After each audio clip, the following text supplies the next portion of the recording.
to start? No, not yet.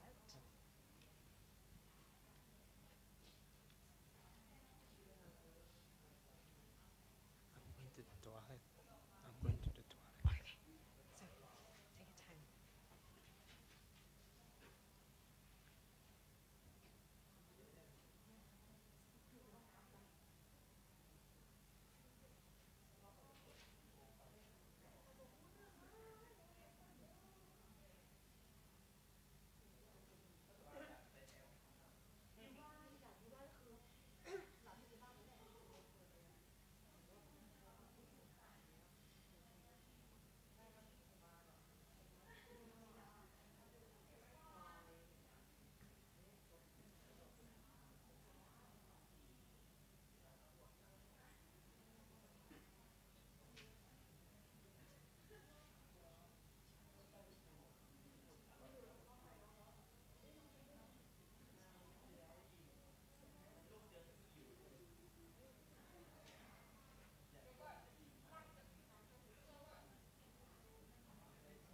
อาจารย์ครับจะเป็นพิธีกรพูดแล้วก็เปิดวิดีโอนะครับหรือว่า เปิดวิดีโอไปเลยค่ะเข้าใจก็จะขอแนะนำแล้วตกลงเปิดตอนนี้เหรอคะพี่ไม่เปิดตอนก่อนกลับเหรอ คนละอันหรือเปล่างง วิดีโอตัวเนี้ย วิทยาลัยอาจารย์อาจารย์ว่าให้อาจารย์เขาพูดให้เสร็จก่อนดีกว่าอย่าเพิ่งเลย ใช่ใช่ใช่ จริง เดี๋ยวเรา เสียดาย ตอนนั่งรองานก่อนนี้ไม่เปิดไปก่อน อ๋อ เนาะมัน อ่ะ เลยมันจะเริ่มมันนานเท่าไหร่ เดี๋ยว แล้ว เรา 10 นาที เจ้าของนี่คือใคร เดินแล้วไปแล้วได้ พี่ให้ใกล้ ถ้าตะกี้เปิดเป็น8:45กำลังดี โอเค พลาดไปแล้ว ใช่ใช่ ที่ ใช่ นั่งเราลอง ๆแม่ตะกี้วิดีโอกับหนูมาอ๋อมันก็ เพิ่งมา ของก็เปิดแต่ว่าวิดีโอแบบนี้นะเนี่ยอันบอกคนดีกว่าว่าขอไปเปิดแบบ ช่วงเบรกจะได้ค่ะ นอก ช่วงก่อนเข้า หมายความว่าคนออกห้องไปแล้วก็เดี๋ยวก็พอเริ่มมีคนทยอยมาแล้วก็เปิด ได้ ใช่ อย่าง มัน นั้น จะ เดี๋ยว ไม่เสียเวลา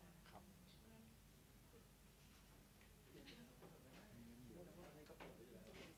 มันเลทไปเยอะเมื่อวานก็เลท โอ้ไปยืนเมาส์ที่ไม่บอกไปใช้สปีกเกอร์มาทำไม่ก่อนยืนใกล้ๆเสื้อเขียวน้องบอกว่าเราจะเริ่มละ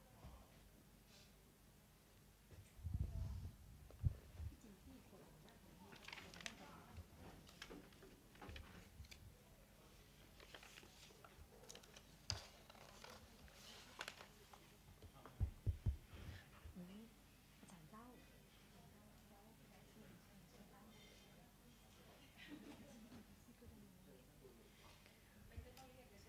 ค่ะเดี๋ยวจะแนะนำทีเดียวเลยค่ะ So, may I invite all the speakers on the stage, please? A very good morning to all participants. How are you? very quiet, but I do hope that this morning is going to be another great morning for us. And of course, welcome to the last conference day of the fourth Asian Engage Regional Conference. And of course, we still have one more plenary discussion. Yeah, plenary panel discussion awaiting for us under the theme University Government Engagement. So welcome and take your seats. And our moderator today is Associate Professor Dr. Natha Pothapon. She's the Dean of the Faculty of Agriculture, Chiang Mai University. And she will introduce all of the speakers on the stage by herself. So please give a big hand to everyone on the stage. Thank you very much. เชิญเลยค่ะ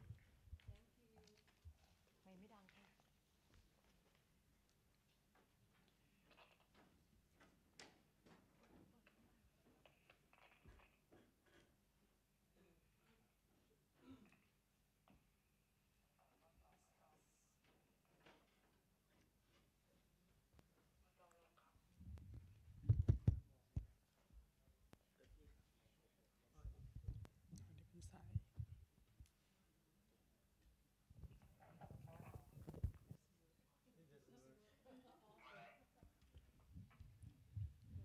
ตัวนี้เวิร์กแต่ว่ามันเป็นสายครับ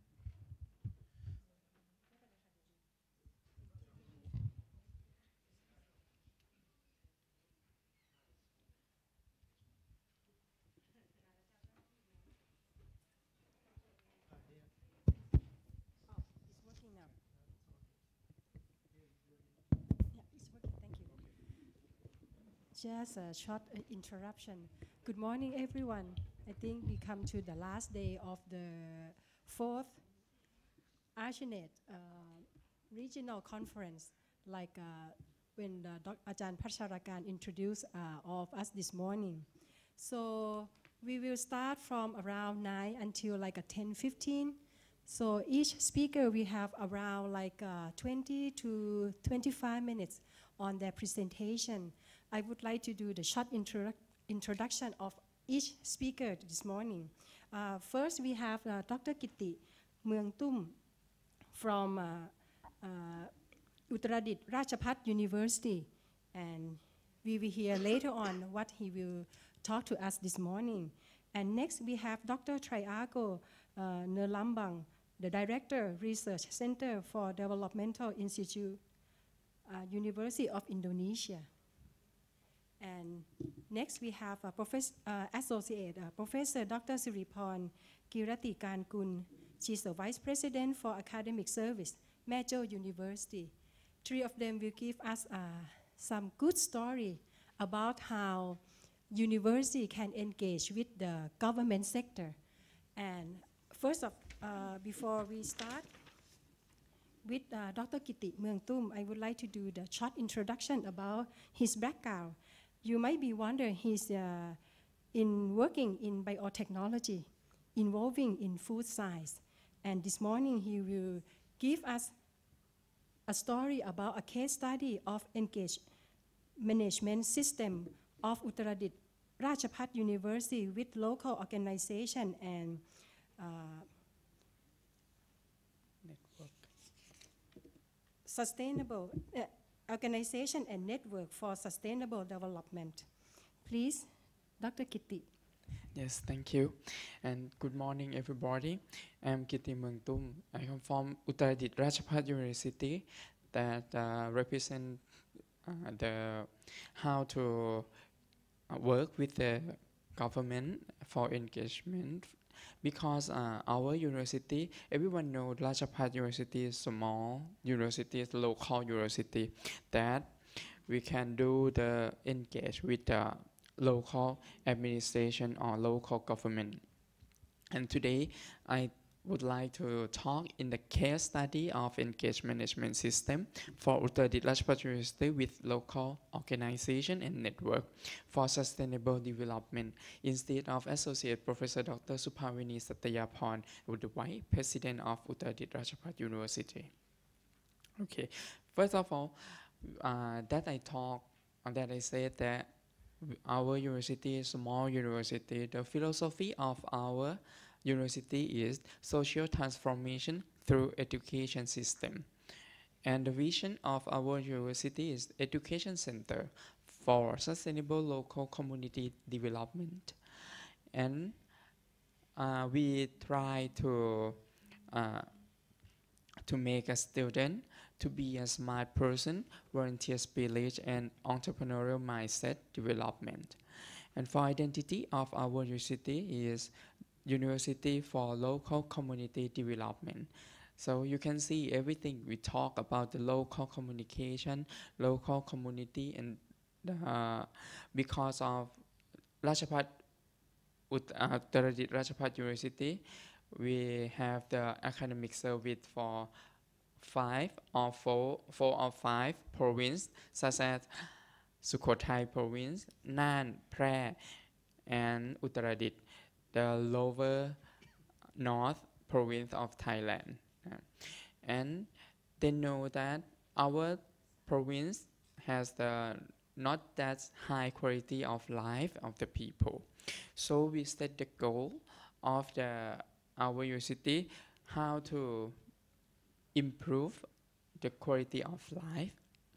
That we use the Lama King concept, Lama King 9 concept, and principle working from the policy of the province, policy of country, and we use the university policy to make sure that we can do the partnership, mutual benefit, knowledge sharing and scholarship, and measurable social impact is the four basic platform for engagement to be the tool for us to make an engagement university. The government engagement in higher education of Uttaradit Rajpat University, we have to cooperate with the government organization like more than 400 local governments and healthcare unit like a hospital, and more than 200 business units and 50 entrepreneurs, and especially for the farmer because we have the agriculture in our province, and state enterprise for the community. And for our university, we have the cooperate with the 38 Rajapat University network because we have researchers, we have students in many faculty and institutes, so we can take the knowledge, co-working space, innovation, learning center, and research to the government. Okay, this slide shows the strategy driven for engagement university of social transformation. We put the ultimate goal like a quality of life that I told you the first time. But quality of life will come from the university work with the local community and focus area.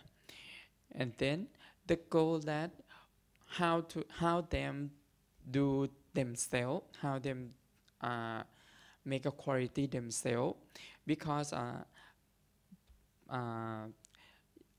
for the academic service they will give them how to do, but and then without academic service the people cannot do anything. We have to wait and waiting for when we come, when the university come to them and give them the academic service, they don't know the real academic service meaning.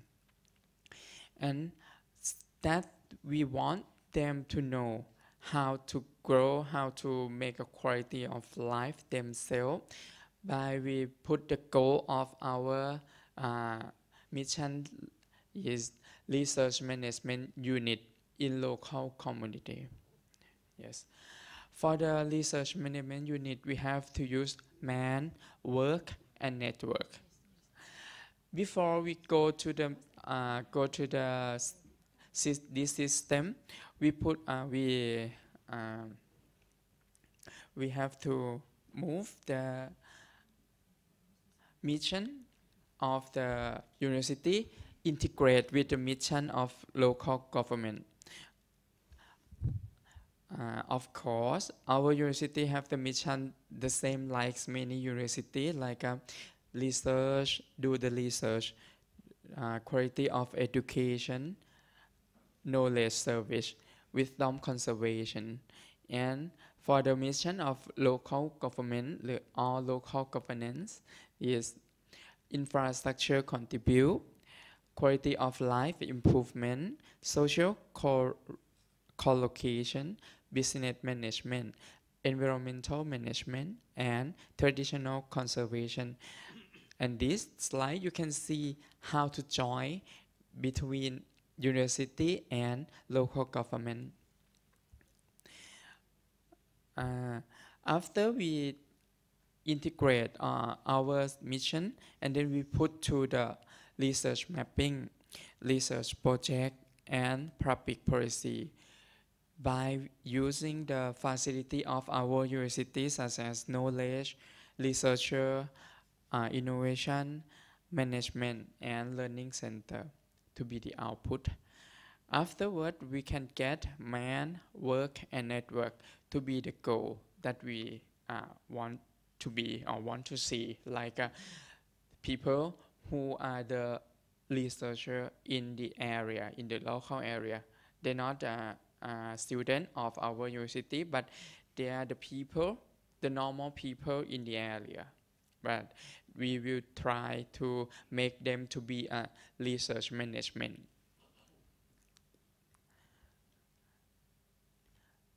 Okay. And this is show the faculty of in Uttaradit Ratchapat University. We have 6 faculties and 1 college. We have the Faculty of Education, Faculty of Management Science and International College, Faculty of Agriculture, Faculty of Industrial Technology, Faculty of Science and Technology, Faculty of Humanities and Social Science, and we have 1 college in Nan province, we call Nan College. And we have 1 center of the science and technology. So from this, you can go back to see the mission of the local government that every faculty can serve them to solve the problem. Okay, and this is the encourage Uttaradit Ratchapat University engage issue in the area that I told you. This map is the Uttaradit map, and we try to put every faculty to serve it in every tambon or every district. And you can see the main area of the red star, and the yellow triangle is subordinate area. Thank you. Okay, and you can see that from the Uttaradit Ratchapat University, we have 6 faculty, and every faculty will go to the main area to serve the province. But that not mean like faculty of science have to solve the problem inside.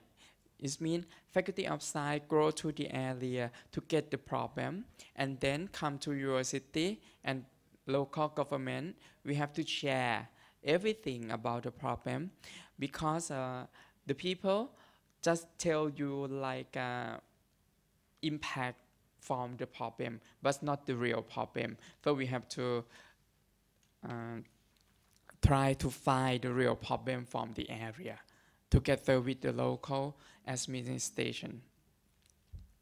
And from this, if the Faculty of Science and Technology found a problem, that Faculty of Technology, Industrial Technology can do or can solve the problem, we will try to contact with them.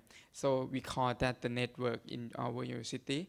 If our university cannot do or cannot solve the problem, we try to go to another university, like we our location near the Naleswan University, is the lower north of Thailand in Phitsanulok province.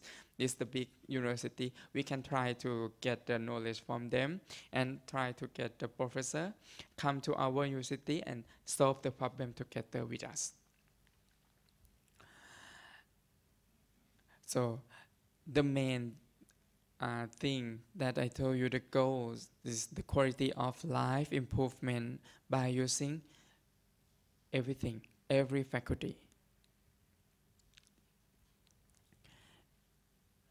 Okay, this is the case study that just one of the faculty can do, like English enhancing and Chinese communication skill for tourists, guide, something like that, from the faculty of the international.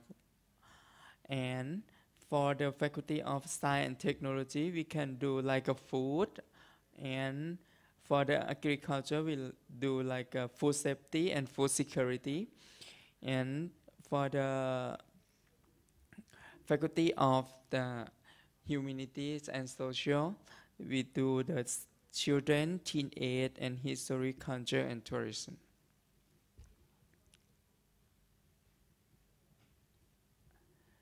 Okay.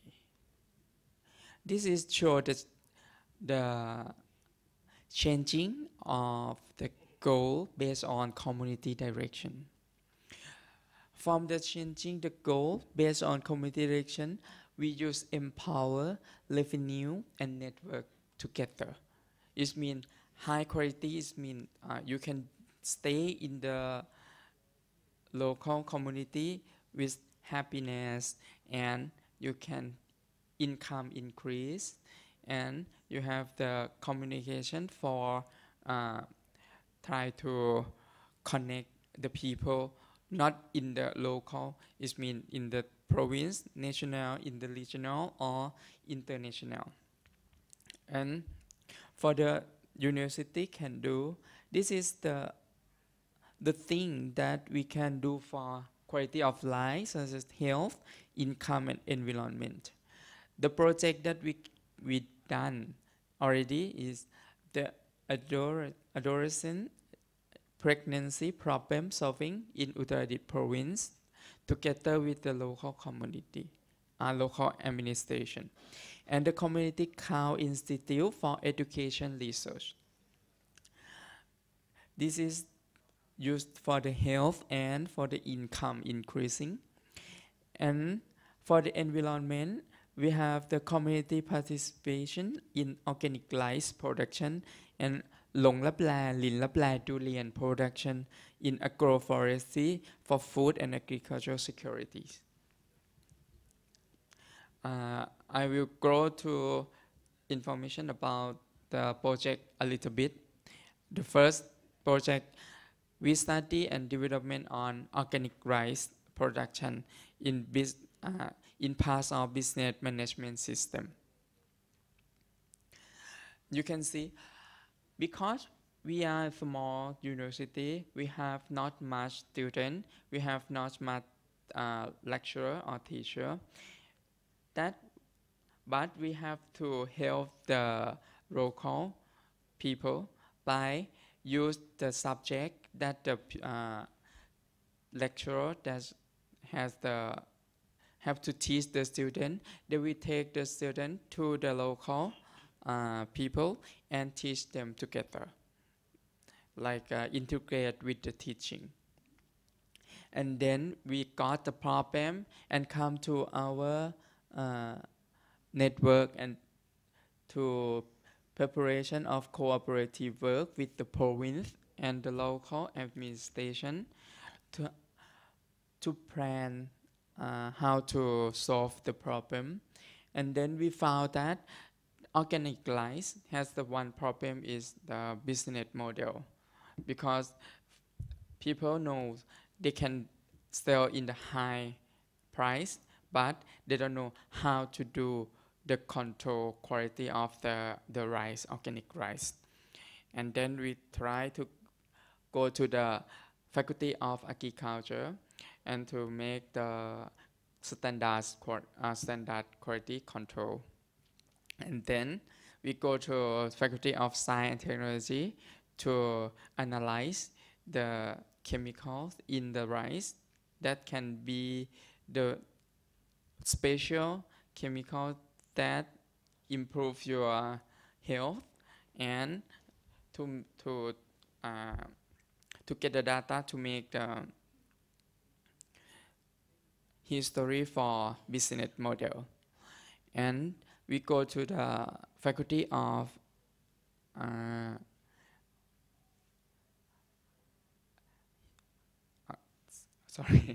Faculty of Economic. So we can do the business model together with the local administration. And afterward, this is our president, Dr. Leungdet Wongla, and he go to the the red guy is the lecturer, and this one is the farmer. We talk together and deep interview to do how to work together, and then we can produce the machine to help the farmer to make organic rice easily, and we have to push the knowledge to them for production. And this is research mapping. You can see the research mapping that we do everything together. We can do the we can do the thing for the engagement with the local administration to have the organic rice agriculturist network option, agriculture network, and province agriculture council. And then we can try out to be the agriculture quality and marketing system and organic life business in Uttaradit province model. And another case is model of the area-based integration project to protect and solve the adolescent pregnancy problem in Uttaradit province. This is also the research mapping that you can see we work with everyone. We cannot do everything by ourselves. We use the local community to get the problem, and then everyone know how to save, how to have the safe sex, and the people, the girl, they know in the lesson in their school, but they has no realize to do when they have sex. So we try to do how to get them out of this problem. So we have to cooperate with the hospital. We have to cooperate with the school and academic that teach them. And this is the important work as planned, like integrate area-based, local authorized, and province, family health service network system, integrate sexuality learning network system in the school, academic protect network system, adolescent pregnancy ratio decrease, and teenage mom was take care, and the children and teenage quality improvement network system, and finally public policy to take action in province and district level. So the impact of this project become to Education National Excellent Researcher Award in year 2015, and 9 model school for teaching sexuality education trophy in 2015. So the public of this article in Social Development Journal of Thailand Research Fund has been done also. This is the last framework that shows the procedure how to do government engagement of our university. We put the problem together with the local administration, and then we try to find the fund and financials to the researcher to do the research in the local area, and then we can get the indicator like we plan.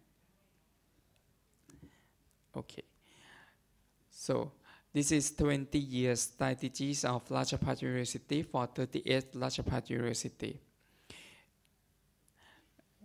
The project is local development, is the solution of preventive project for the people in province and service area by making the household database, analyzing revenue with the integration of research, learning, and teaching of academic service. And the project of upgrade the quality and standards of local product in order add value of our product and make money with the community enterprise group. And the last one is project to promote unity, describe and respect the right duty for both self and other to resolve the conflict of people in the society. Okay, this is our university project of case study. Thank you for your attention. Thank you. Thank you very much. I think all of you have here a good example from the Uttaradit Ratchapat University about the role of education to work with the local organization to do some service to the community. And I think the next one will be from Indonesia. May I ask Dr. Triago Nelambang, the director of Research Center for Developmental Institution, University of Indonesia. He also served as a commissioner, director for ITDC. It stands for Indonesia Tourism Development Corporation, Corporate. PT Pengambakan Pariwisata Indonesia. Sorry for the pronunciation. He also used to work as a director of Center for Applied Geography Research, vice director and researcher for Research Center for Climate Change, director for Business Development, Daya Makara UI, and deputy for Business Venture. You might be wonder what it's all about because from his background, it seems like he has been involving with so many institutions. Yeah. And today he will give a talk on university government engagement in Indonesia. Okay. Please. Thank you, Professor. Good morning, ladies and gentlemen. Suradi Tencau, Subha Sentri Let Subha Burut. Sorry if I wrong. Sawadika. Sawadika. Well, I would like to. It's about the university government engagement in Indonesia. First of all, I would like to give you an insight, some insight of Indonesia, so you can have a better understanding how we can get involved with the government or with the industrial as well. Here you can see that Indonesia is an archipelagic tropical countries which has variety of physical and also cultural landscapes. In physical, we have more than 17,000 islands, and it consists of 6 big islands. And then from the cultural landscape, we have more than 600 ethnic groups. So you can imagine the variety of our country. And we have, therefore, we have highly disparity. We have eastern part and western part difference in developing the countries, where the western part is more progressed than the eastern part. And we have the difference between the urban and the rural. And then we have also difference between the coastal areas where the cities are lies, and then also compared to the inland. So using that comparisons, we then might have understanding that all the best university, let's say the five big university in Indonesia is in Java Island. So it's concentrated in Java. While if we try to compare between Indonesia and United States, from the west to the east, it's like from the west coast to the east coast of United States. Or if we compare Indonesia to Europe, it's across the Britain to the half of the Russia. Oh, So that big. And because of the archipelagic, then we cannot easily access all the services throughout the countries. So that's the problems. But anyway, we have to solve these problems by using communications, but also we are now heavily developing infrastructures, transportation infrastructures, the logistics as well.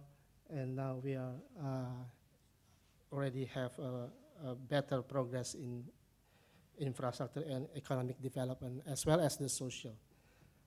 But how we can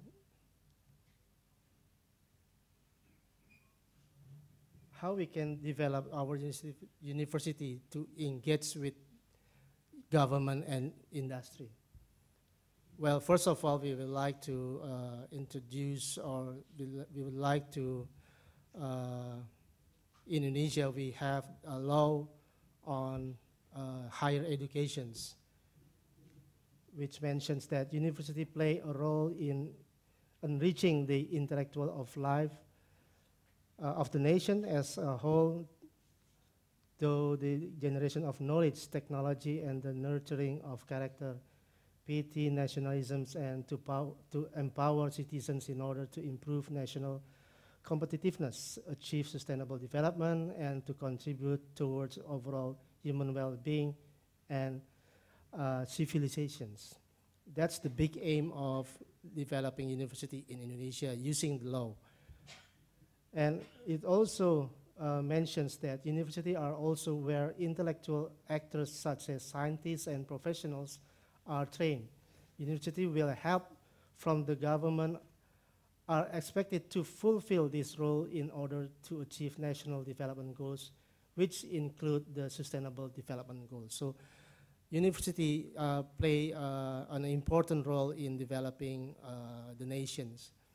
So if we asking about what is the engagement between the university and the government, ideally or in theoretical, it should be engaged very close, because the university as a tradition, as the tradition duty, we mentions that we have the principles of three Dharma perguruan tinggi. That's the three duties of university in Indonesia. These duties include education, research, and social services. If we go to the engagement itself, then it is related to the social services.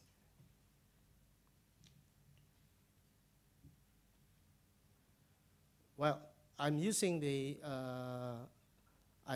some approaches to give you some understanding on the role of university in engaging with the government and industrial.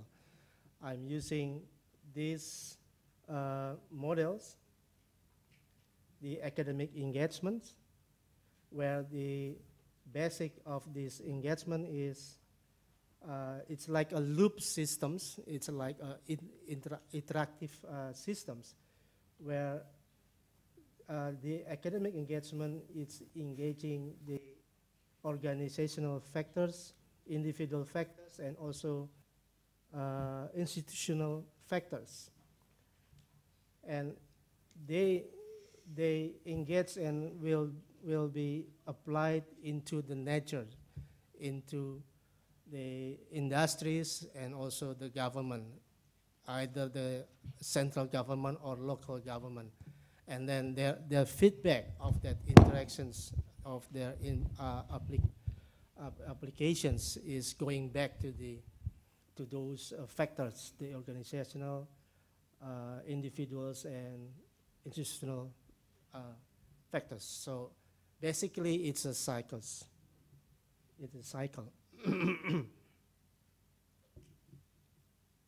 And we are also trying to put the university into the we know as the triple helix model that will give easier to understand where the university in Indonesia are in now. In the triple helix, we have 3 stages. First is the static model. I mean, first is the static model. Secondly is the laissez-faire model. And thirdly is the full triple helix model. If we are going to have the triple helix model, then we have to go first to the static model and then follow to the laissez-faire model.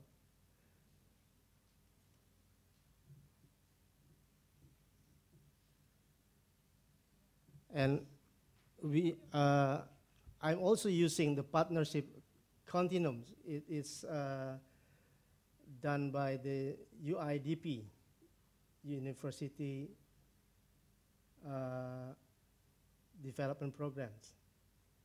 They try to make models of how the engagement progress from the awareness up into the strategic partners. So if we try to combine the triple helix model with the partnership continuums, then we can say that the static model is the traditional engagement, while there are 2 stages of engagement. First, the awareness, and then the involvement. And it will continue into the laissez-faire model, which consists of support and then continued by sponsorships. And lastly is the strategic partners, where the triple helix model is already in at this stage.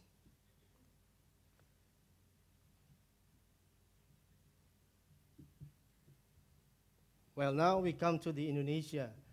The university in Indonesia, traditionally, as I mentioned before, that we already have the 3 traditional duties of university in Indonesia. That is, that's education, research, and social services. It has been 70 years, but their implement have been rather lackluster. We have research done by ANIS. It's an international research institute for innovation systems, which found that university in Indonesia only play a moderate role in generating innovation at the national level due to the lack of support given to university, especially in provision of research tools and infrastructures. Here's the explanations of the research.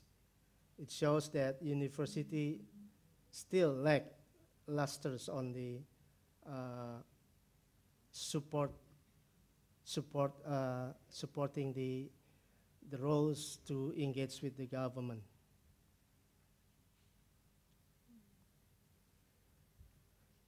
And we also already have cooperations with the private sectors, but it's still not yet been significantly contribute to national development programs, especially to the national innovation systems. It's still at the initial stage. It means that we already done some programs, but still at the stage of static.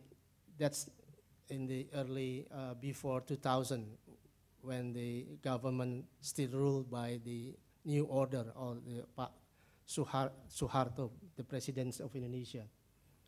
But after Bapak Suharto, the president of Indonesia, stepped down, then we changed the government into, we call it as the reformations era. It's an era that everything will be changed and it will be more openly. Since 2000, then the campus is become more open, but the operational funding being one of the liberated functions is one of the problems. Well, this era has shows the significance of entering new university at the time after the Reformation era. And the role of university in the country have moved from only generating science and technology to also have an important functions in social and political change. It means that we at the university is getting more involved in making decisions by using our academic or our institutions taking into more independently role in the government or in the political schemes. So then the role of university as agent of change remain even when they increasingly become more inclusive. So during the Suharto era, we are really exclusive. But now it's getting more open, it's getting more inclusive. Many university staff, for instance, many university staff from the top 10 university in Indonesia end up working for the central government. Like today's, we have 9 of our ministry come from the universities, and 4 from the 9 ministry come from my university, the University of Indonesia. So that's really, I might say that's the really engagement, but it's still more on individual rather than the institutions. And in the macro levels, that's the national level. I mean, if we go down to the regional level, the same patterns has happened. Many individuals or members of the university at the local levels now getting involved actively in the local governments. I mean, it's not only for the research, but also for the political,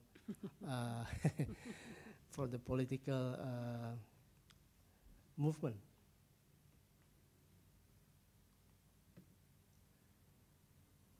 Well, those activities has shown us that the university engagement to the government now is already at the stage of laissez-faire using the triple helix models.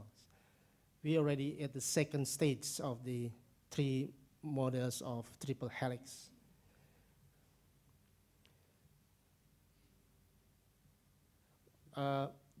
There's other one formal evidence that we are already in the seconds. Before the Reformation area, before 2000, we are really exclusive, where the university itself under the Ministry of Education. But nowadays, the university also taking care of the research into the innovations. So we have 2 DGs which are responsible for the development of innovations in Indonesia. And many universities itself now getting involved openly to the government programs or the development programs. For instance, at the University of Indonesia, we just opened a year ago, we call it as the ISER, and the Faculty of Medical also opened what you call it, IMER. ISER, it stands for Institution Sustainable for Earth and Resources. But we are still at the level of initial stage to develop, still at the initial stage, not really as the mature stage. We are still trying to provide some data, some research to the government based on the projects. We are not really independently develop our programs with the government and also with the industry to mainstreaming the development of government policies. Then in the ISER itself, we have the wings of SDG Center. That means that we are already involving in the SDGs programs. Yeah, we just started, and there are also 2 other universities have SDG centers. In Indonesia, SDGs is starting from 2017, based on the presidential regulations.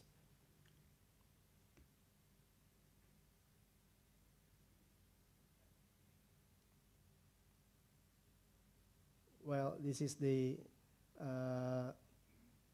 table shows that the numbers of university is increasing, as I mentioned before. Sorry. We have state university, but private is more higher numbers. It's about less than 25% is the state. But if you go through the provinces in Indonesia, every province they have their state university, where the state university might be have a bigger chance to get involved in government programs rather than the state, rather than the private university.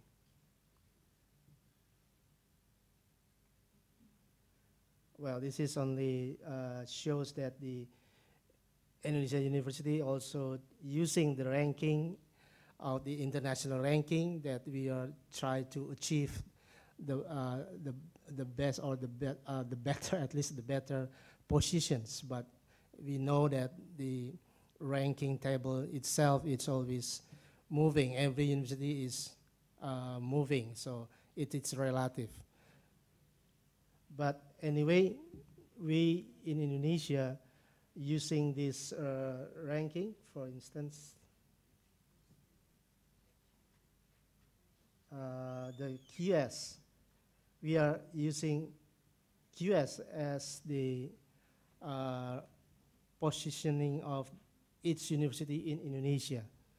And the highest among the university under the QS survey, we are in the position of 292.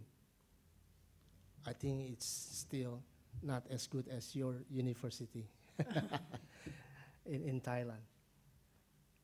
What is the best in Thailand? Chulalongkorn. Chulalongkorn is number one in Right. Thailand, but Yes. using the QS, Yes. no, using the QS number, which ranking? Like you mentioned here, 271. Here. Yes, that's would be Uh-huh. explain. You are better than us. Okay, so the closing remarks here, I will put that the university, alongside government and industry, face ever greater challenges. However, this challenge must be met. If we already met, then we already tried to develop, both three parties develop mainstream development policies, then we already in the in the triple helix model. But it is not enough to achieve the triple helix model, because if we continue the model itself, there are two other steps that we should achieve it. After the triple helix, then we already have to prepare for the quadruple helix, which include the society. And afterward, we should prepare for the other quintuple helix. All these concepts, the quadruple and quintuple helix, is in line with the Sustainable Development Goals. So we may use this approach to give you better understanding what is the university in Indonesia role in engaging to the government and industrial.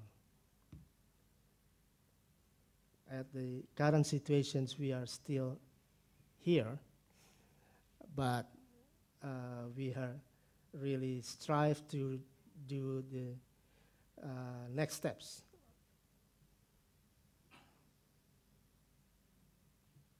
Oops, sorry, too early. Well, at the end, we, Indonesian government, and also the university itself, realize that we are not really, we have to change our visions from being as the world university change into the entrepreneurial university. That's in line with the Industrial Revolutions 3.0 and getting into the 4.0 industrial revolutions. We are at the moment is really trying hard to prepare for achieving that industrial 4.0. I think that's all of my presentations. Thank you very much. Thank you very much for sharing a very Kun good. Krab. Thank you very much for sharing a good story with us. Actually, I would say that change of government leads to the change of university, Yep. right? And then also, And the global, right? And especially when you mentioned about the quintuplet, quintuplet system, that actually I think that one will lead to sustainable development goal for the world. I would say that. Thank you very much for the very good story this morning. And next, we would like to move to Associate Professor Dr. Suriporn Kirati Kankun.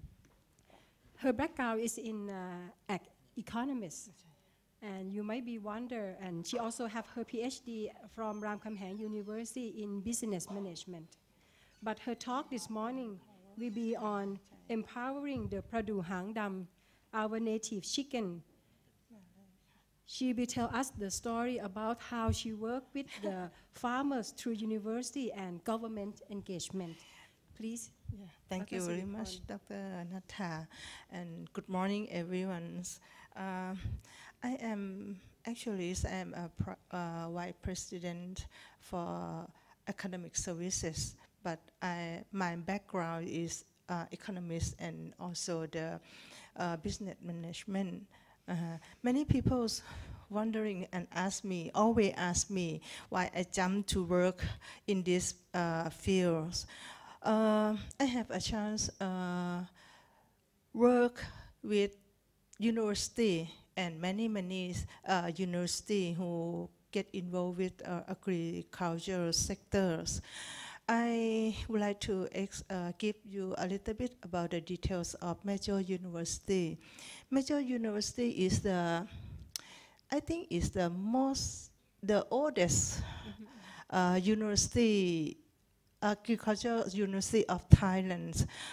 Next month we will have a ceremony of on 85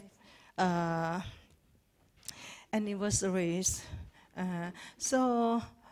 Many people, when we talk about Major University, people think about we work closely with the farmers and also with rural areas. So I have a chance to work with a small projects, but I think it's really big impact. I saw from the engagement research series back outside this door, and the case that I'm going to tell you, one of cases, case number 1. I hope that some copies still left over outside. If you want to know about the details on my project, you can see from book number 1, I think.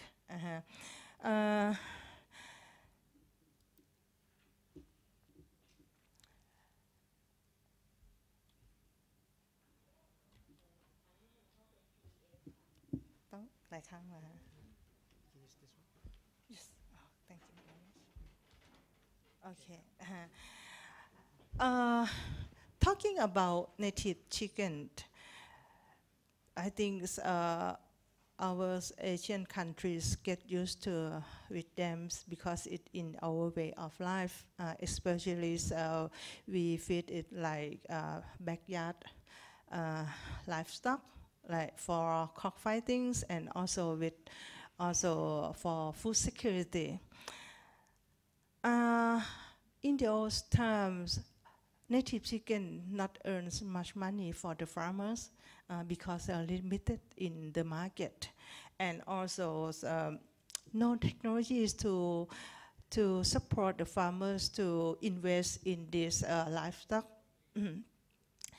Almost, I think, more than 10 years that many institutions try to research and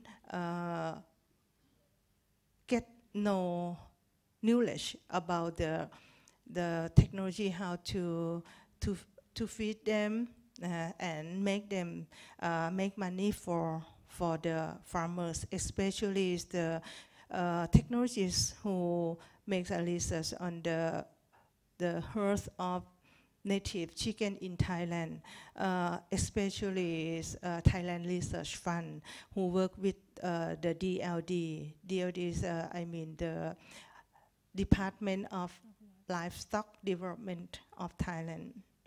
So for almost 10 years that we have 4 herds of native chickens in Thailand, but still in the station, not to promote to the farmers in rural area.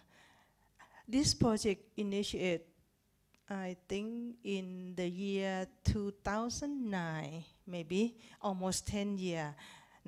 I think this small case, may be one of many cases that try to show that how government sectors, especially university, work together to encourage, to support rural area.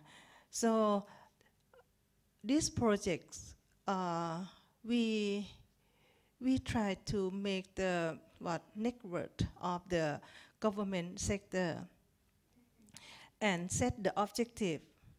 We try to encourage the student by give them the knowledge of management and grouping the small farmers. Let the native chicken to be the occupation for the rural area for the farmers by using the community business models. This research, if it's success, it comes from 30 researchers. So many of researchers from university.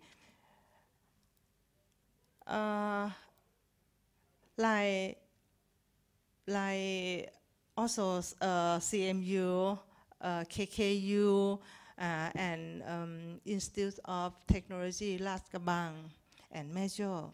We work closely with the DLD and also with the small farmers to make the production networking, and we cooperate with the marketing network. So we try to sustain them and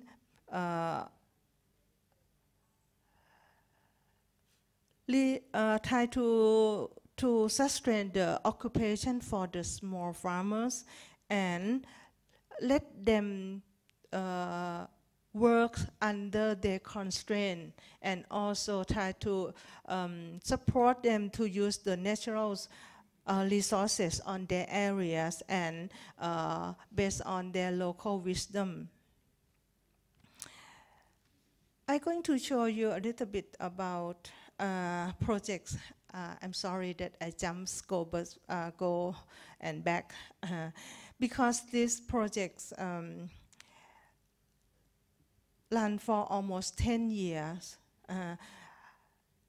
Timelines of our work start on the years 2009, and maybe we plan to terminate these projects on next years, because we think that the farmers they can depend on themselves and their business quite strong enough to run business by themselves. The first year, after we know that there's still some market share for the native chicken in modern trade and also in high-end. We set the system for the farmers for their occupation by letting the 1 of 4 herd of pure native chicken. We call it Pradu Hang Dam, because it go very well and fast in northern part, and also really get famous with used to with the local farmers. Every household they knows about this breed very well. So in the first phase, we have the farmers work with us almost 300. And we have the small projects under the, sorry, I completely forgot to tell you that I am only the coordinators of 10 or 15 projects. I am the coordinators, work with them. The first phase, we know that how the farmers feed the native chicken, how many patterns that they can do, and how much they have to invest their money on this business, and is it break even or not. Next step, we try to encourage them and distribute their products into the market in modern trade and in high-end market, and invest on the slaughterhouse by the farmer themselves, not from the government at all. If it cannot make money, the farmer would not invest the money on their own business like this. And the third phase, they invest more money on their hatcheries technologies and also make bigger network. From the first step, they have only 300, but right now, more than 1,200 of network of the farmers. So that means that they can get more high values and make more money from their business. And this phase is the fourth phase. We have the mentor on the areas and also expand the network in many provinces in northern part and also in central parts of Thailand as well. So we think that they can survive by themselves. This is the timeline that we work for almost 10 years. How come of the success of this case of the story? Like I told you that we work as a team with many universities and also with the agriculture college, like in Lamphun, Lambang, Phetchaburi. So we have a big team that we work together. We know what our target. So we plan, we do the outcome mappings in the first year of our projects. We plan that our project can be the impact, can make the impact on economic and social impact for the local peoples. What are the outcomes in each step? And we intervene the farmers how they can survive by themselves. The input of the projects, we have the initiated farmers about 218. We have 13 researchers, and we have the knowledge and technology, which what we call already proof that is very effective for the farmers. And we also have the budget that support by the Thailand Research Fund. And we think that the big input come from the farmers, from rural area. The farmer invest more than over 100 million baht over the 10 years, almost 10 years of these projects. If we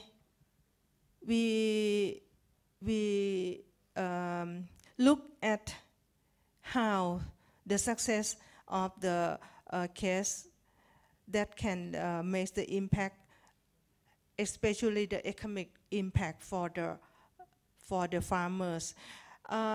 We plan that at least the farmer can earn the money more than 72,000 baht per year per household, and some of the farmers they can earn more than that. It depends on what alternative or what pattern they use. I'm going to show you the pictures of the alternative later. And also we hope that if this project success, the breed, I mean the native chicken can survive in rural area, not in the station of government sectors. It means that the farmer have to take care their own asset by themselves. That our plan. So I think about in the third or the fourth year, we can see the outcome from the market network, from modern trade, such as Macro, Lotus, that they have the CSR, and try to distribute the product of the farmers to the whole countries. We send or we collect the products from the farmers and transport to Ayutthaya, and the modern trade distribute the product to the whole country by the entrepreneurs themselves. So the outcome mapping show us that our projects, we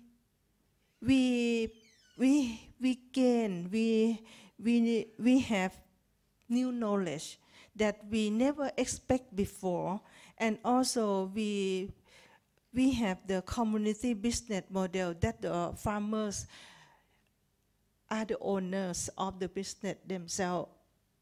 And we still have the variety of the product that's that satisfy the consumers in urban areas and in centers of the countries. And if we show the value chain of the what we call of the supply chain that run by the farmer themselves, it shows that in each chain the farmers can make small value added by natural resources and also from their knowledge and wisdom.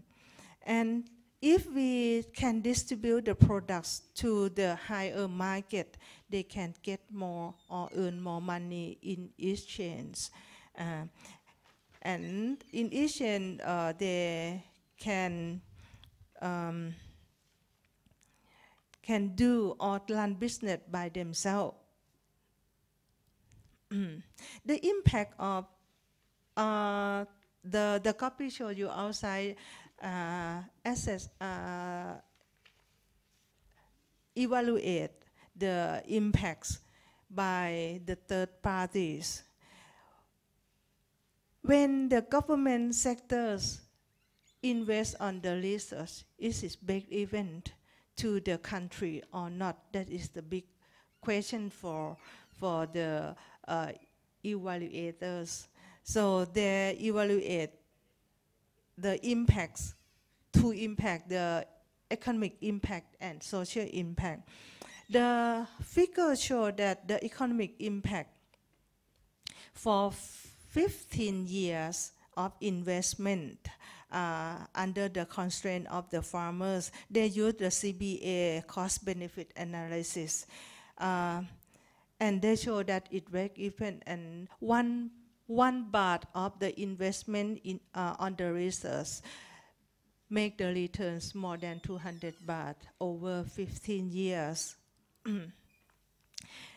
This figure show that nowadays the group of the farmers, they can get the benefit by their business models about 93 million baht per year from 219 farmers, not for the whole network, I mean more than 1,000.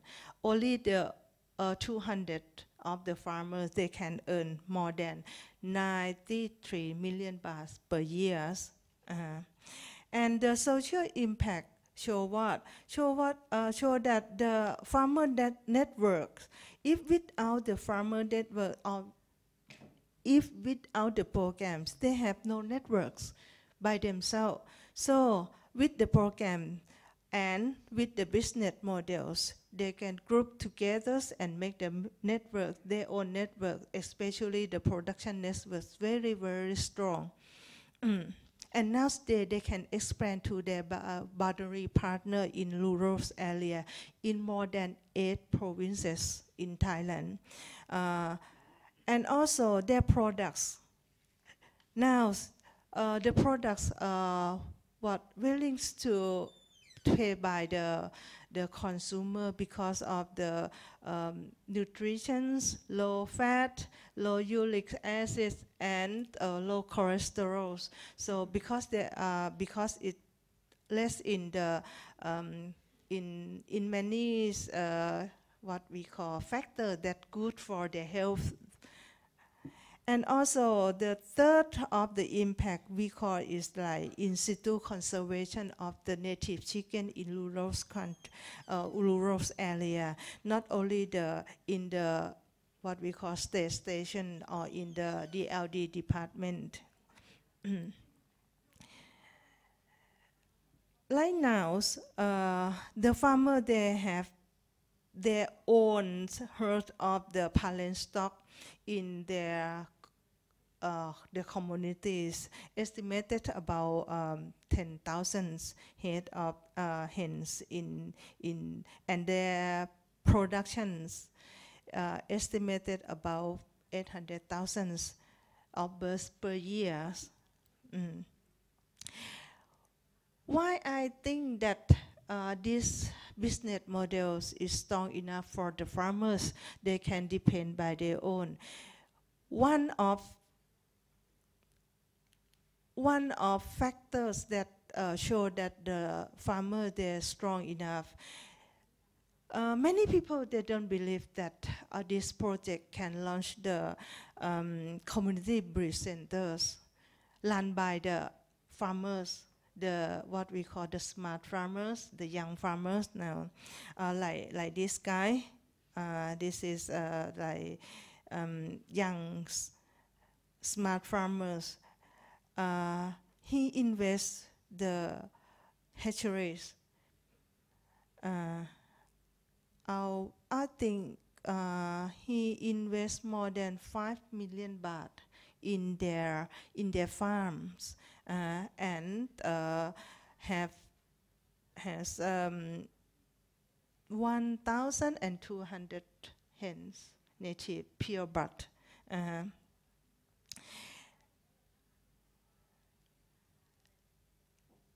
Many farmers, we have, right now we have, I think, 17 community breed centers, produce 800,000 chicks per year.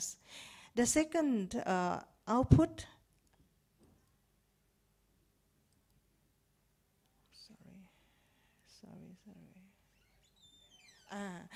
the community, they have their own feed centers, about 5 centers in 4 provinces.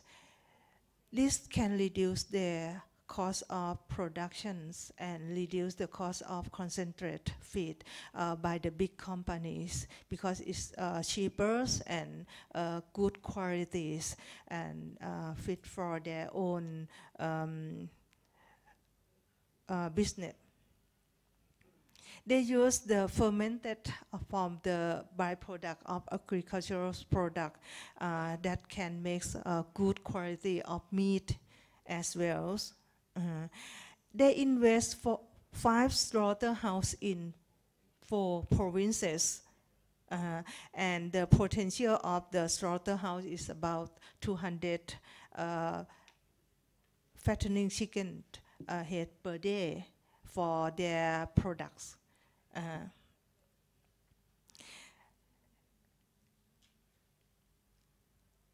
Their products mainly go on the frozen fattening chickens. About almost 50% of their products they distribute to the modern trade and high-end market in the whole countries. And they put their own face on their products to show that it's good enough I guarantee with my face. So also they have a QR code that the consumer can contact them, how it produced from and where the process of the productions, the nutritions, and also antibiotic free. That's why the consumer, they think that this product is a healthy food for them. The products, they have their own what we call brand, local brand, and the what we call main together.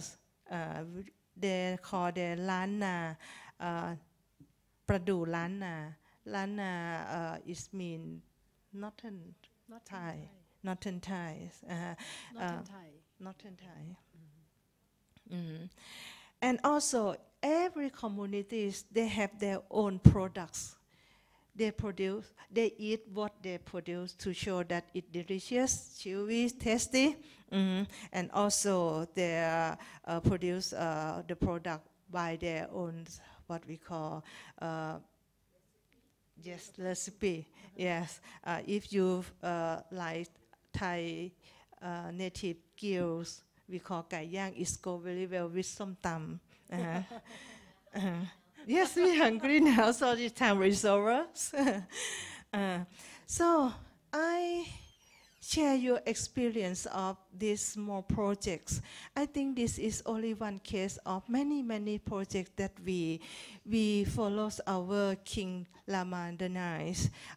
His philosophy about the sufficient economy, and also this philosophy achieves the sustainable development goal of all the SDG of the United Nations, that our nation that have to think and concern about the sustainable development goal, and we never left our small farmer behind.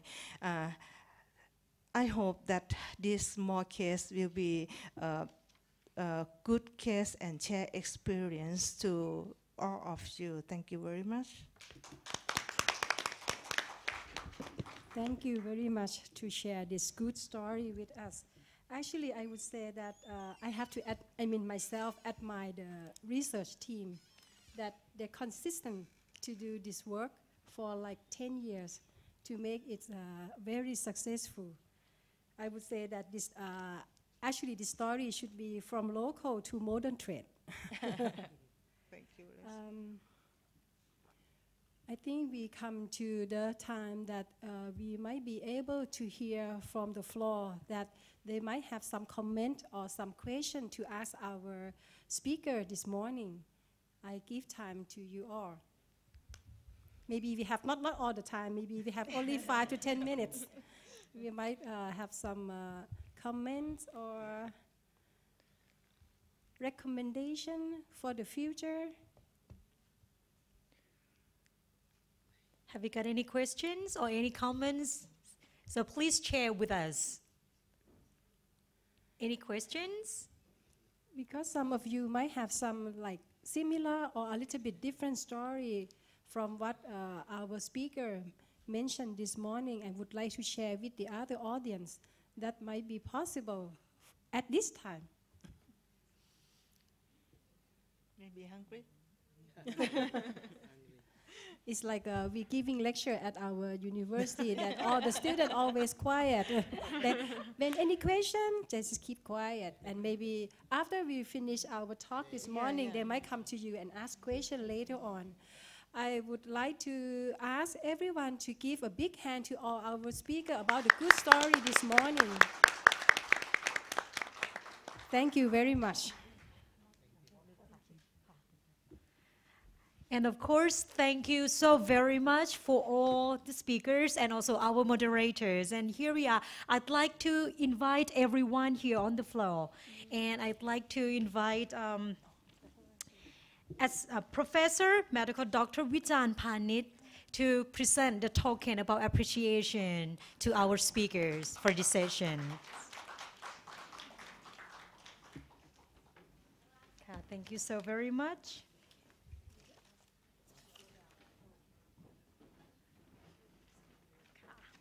So first of all, I would like to invite Dr. Kitti Meungtum, the Deputy Director, Research and Development Institute, Uttaradit Ratchapat University.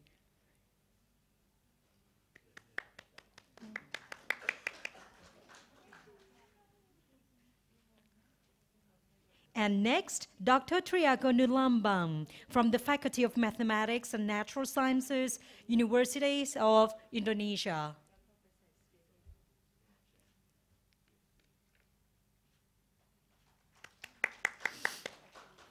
And next, Associate Professor Dr. Siriporn Kiratikarkul, the Vice President for Academic Services, Metro University and Government Engagement. And lastly, our moderator, Associate Professor Dr. Natha Pothaporn, the Dean from the Faculty of Agriculture, Chiang Mai University. Thank you very much to all the distinguished delegates. And thank you very much, Professor Vijan Panit. Thank you very much. And now it's the time for the refreshment break. We will take around 10 minutes, and please be back here in 10 minutes. Thank you very much. You can enjoy the coffee and snacks outside. Thank you very much.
attention please, ladies and gentlemen.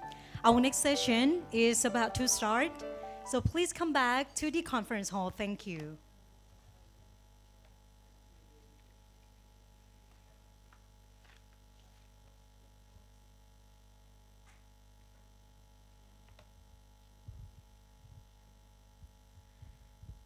So, ladies and gentlemen, I hope you have a great, time this morning, and also have a nice cup of coffee to make you feel refreshing for this morning.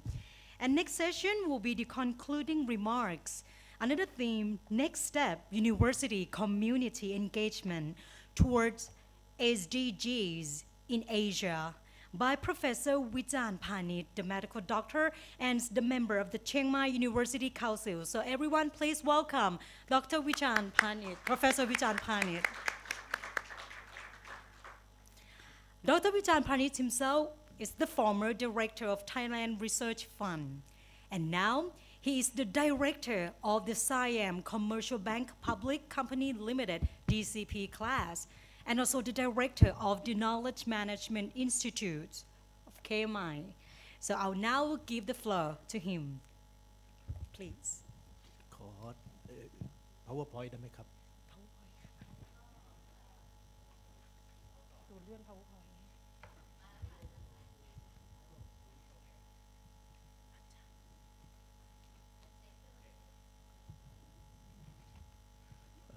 First of all, I would like to thank the organizer of this conference by giving me opportunity to share with you my view on a very important issue of the university in the 21st century, which is the university community engagement. I will not focus on SDG. I will focus only on university transformation in order to be development partner of the country or of the society or of the world. Due to time limit, I have to rush in order to finish before 11:30 to get the flight back to Bangkok. Otherwise, I will miss the flight. I have a meeting at 3 p.m. In Bangkok. For the university nowadays, the ultimate goals are the equitable and sustainable prosperity. See, prosperity itself is not enough. Prosperity with equitability, equality, and very unfortunate that the world is going in the direction of increasing inequality, and that's create a lot of problem, including health problem as well. If you read the Scientific American November issue, there's a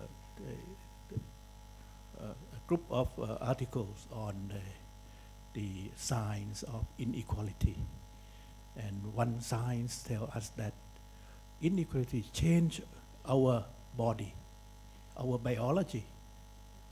So it's a kind of responsibility of universities, higher education, to contribute to decreasing the inequality in the society.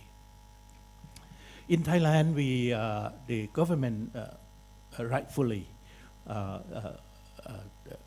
set the tone that university should participate the society in the process of value creation, innovation, and integration in order to attain Thailand 4.0 in 20 years. That would mean the government state very clearly that the government need universities to be a driver for this change, and that would mean that the university itself has to change. Uh, I think universities in Thailand need transformation in three major points. The mindset, the platform of work, and also the behavior of work. For the mindset on education, I list here some very important points. The first new mindset is the mindset of learning. Learning is no more a transfer process, but it's a creation process. It's something created in the brain, in the body of the learners, not transfer from the professors anymore. We know from research in neuroscience and cognitive psychology that learning is the process in the learner, not the process by the teachers. But the teachers are even more important because they have to set environment, set the stage, challenges, and so on. Another point for the education mindset change is that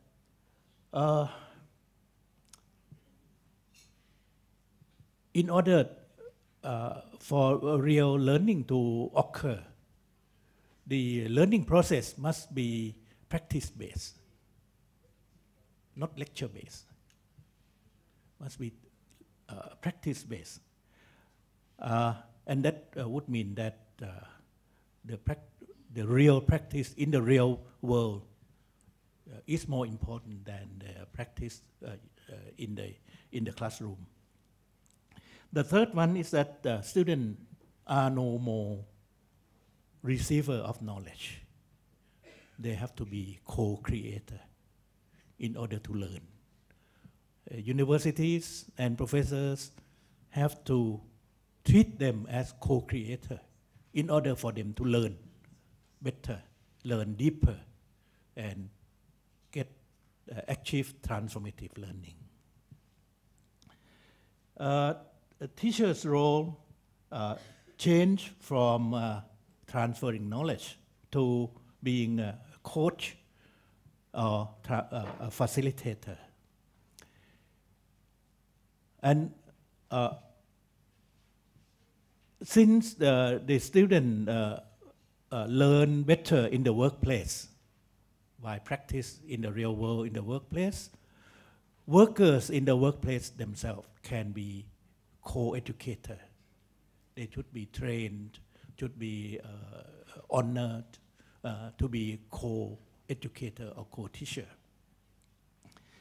And the outcome of learning must be integrated outcome, which we know well that it's a 21st century skills or 21st century outcome. The principle behind what I presented to you is this book, How Learning Works. And for our Thai participants, I read this book and wrote my reflection from reading in a blog and then put it into a book called การเรียนรู้เกิดขึ้นอย่างไร The book, that's many years ago, probably 5-6 years ago. And the PDF file can be downloaded free of charge. Everybody accustomed to this picture by the World Economic Forum illustrating the three groups of learning, and I put actually the fifth. The fourth is the lifelong learning. Lifelong learning is the most important skill for 21st century skills, but I think we have to be aware or take into account the professional skill as well.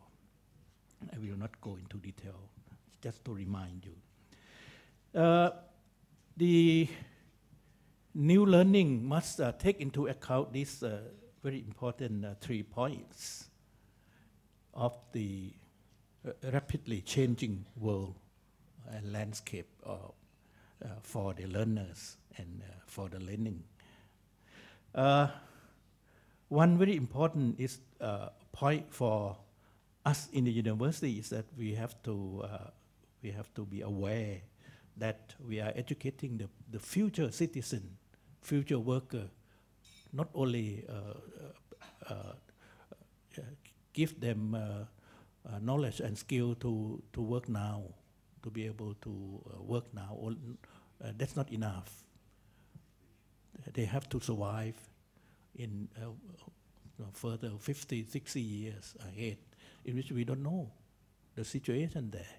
But they have to survive, they have to thrive, they have to live and work well. Second is that the students are very much different from us. Actually, I think we don't understand them. And this book, Thumbelina by Michel Serres, the French philosopher, very, very good, illustrating what the new generation are. And we, luckily for the Thai participants, there's a translation into Thai, หนูนิ้วโป้ง หนูนิ้วโป้ง that means they just use the 2 thumbs for finding facts and so on. And all the personality are completely different. We don't understand them. Another thing is that the competing platforms of higher education, we now feel the corporates, they set up higher education institute of themselves. The IT platform, the online education, and the recognition, the open badge recognition system, all these are threats to higher education that cannot reform or transform themselves. Higher education need a new platform in which students learn from practice. But learn from practice is not enough. After practice, they have to do critical reflection. Teachers, professors have to have skill to facilitate critical reflection process for the learning.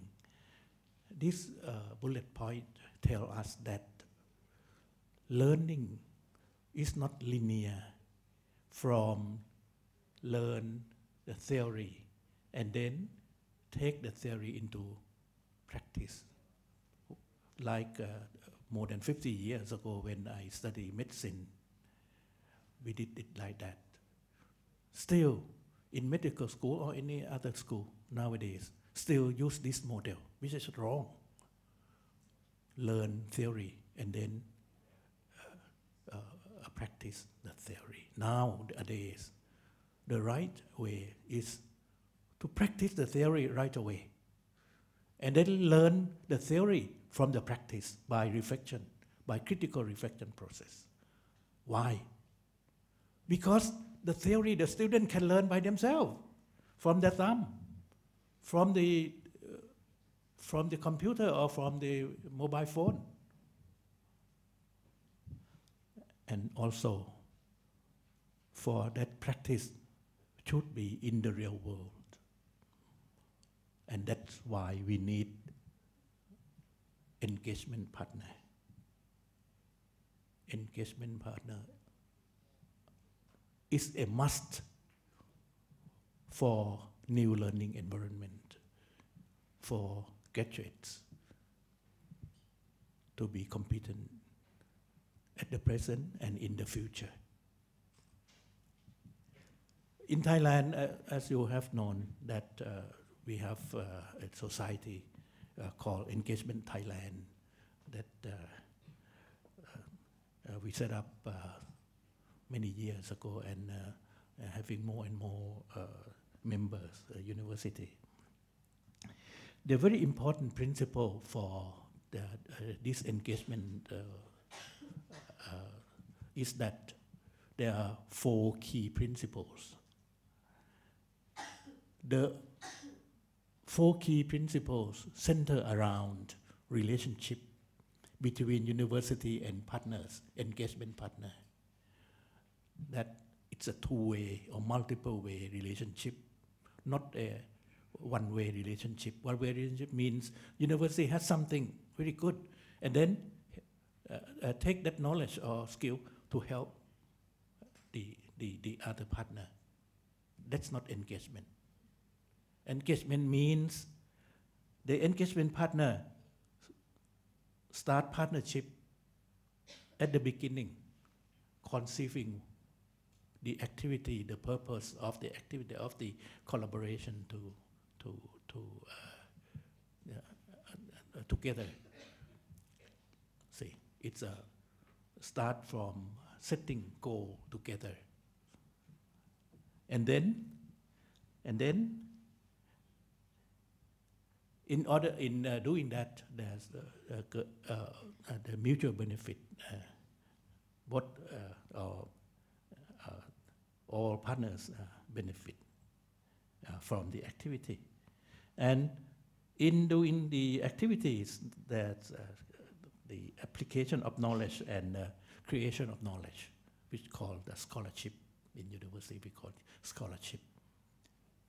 And then the impact can be measurable.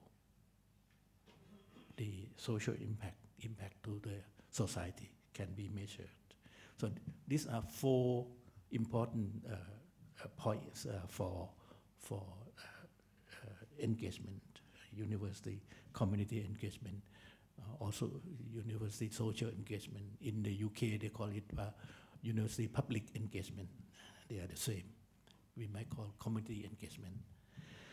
I think that the setup of this conference around these 5 engagement partners is very nice, very powerful, and I understand that all the participants have shared experience, real world experience among the participants. I regret myself that I cannot join, I cannot listen to those activities. Only one this morning only. My emphasis is that all these 5 engagements should be organized and managed more on the agenda base and program base, less on the project base, which means that we should aim at long-term relationship, long-term engagement. And in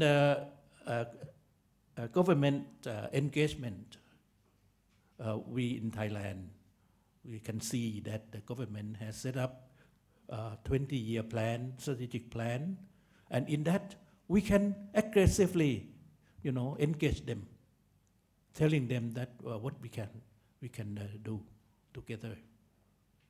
You see, so the engagement process for the university should be a proactive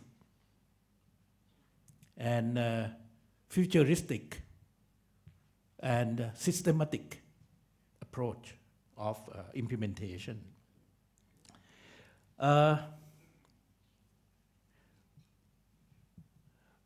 Actually, the society in the 21st century needs university or higher education institutions that function well. And in order for university to function well, university need engagement partners. Without engagement partners, university in the 21st century cannot function well in producing high quality graduates, in doing relevant research and innovation, in producing high impact to the society, to the peers, the disciplines, and to the students. Cannot without engagement partner, without strong collaboration with engagement partners. And also, without engagement partners, university cannot be healthy. University nowadays, at least in Thailand, as I see, the government budget will be less and less. And the resources will come from engagement partners themselves, because they want resource, they want knowledge and skills to survive.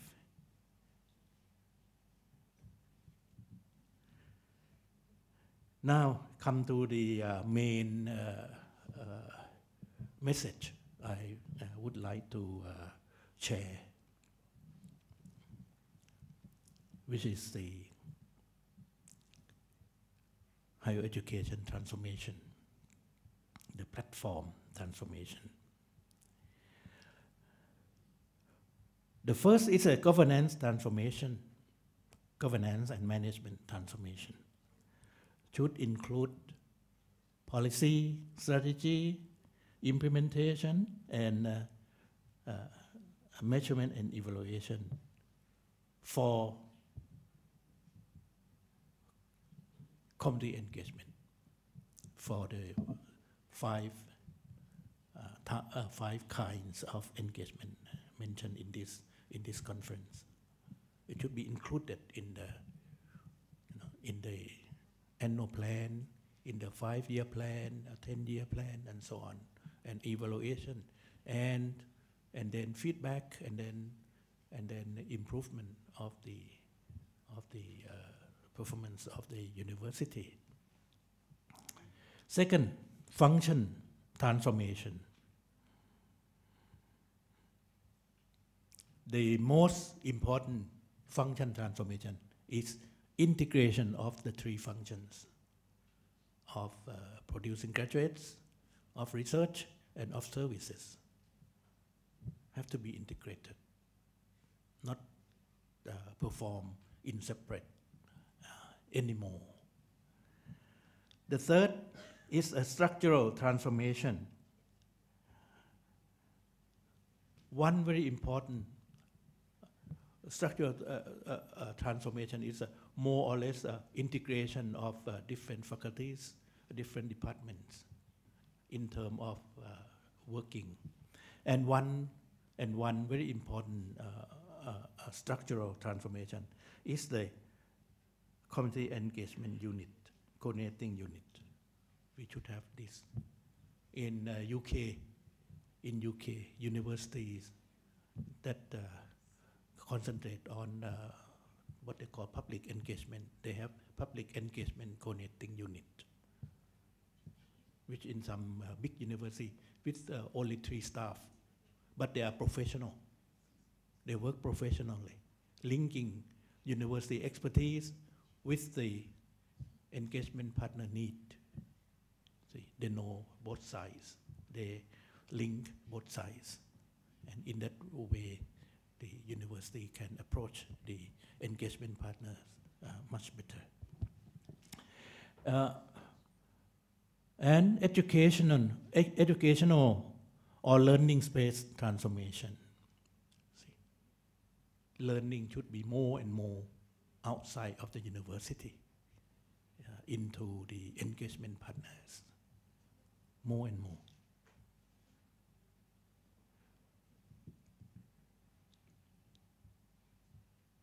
The next one is research transformation.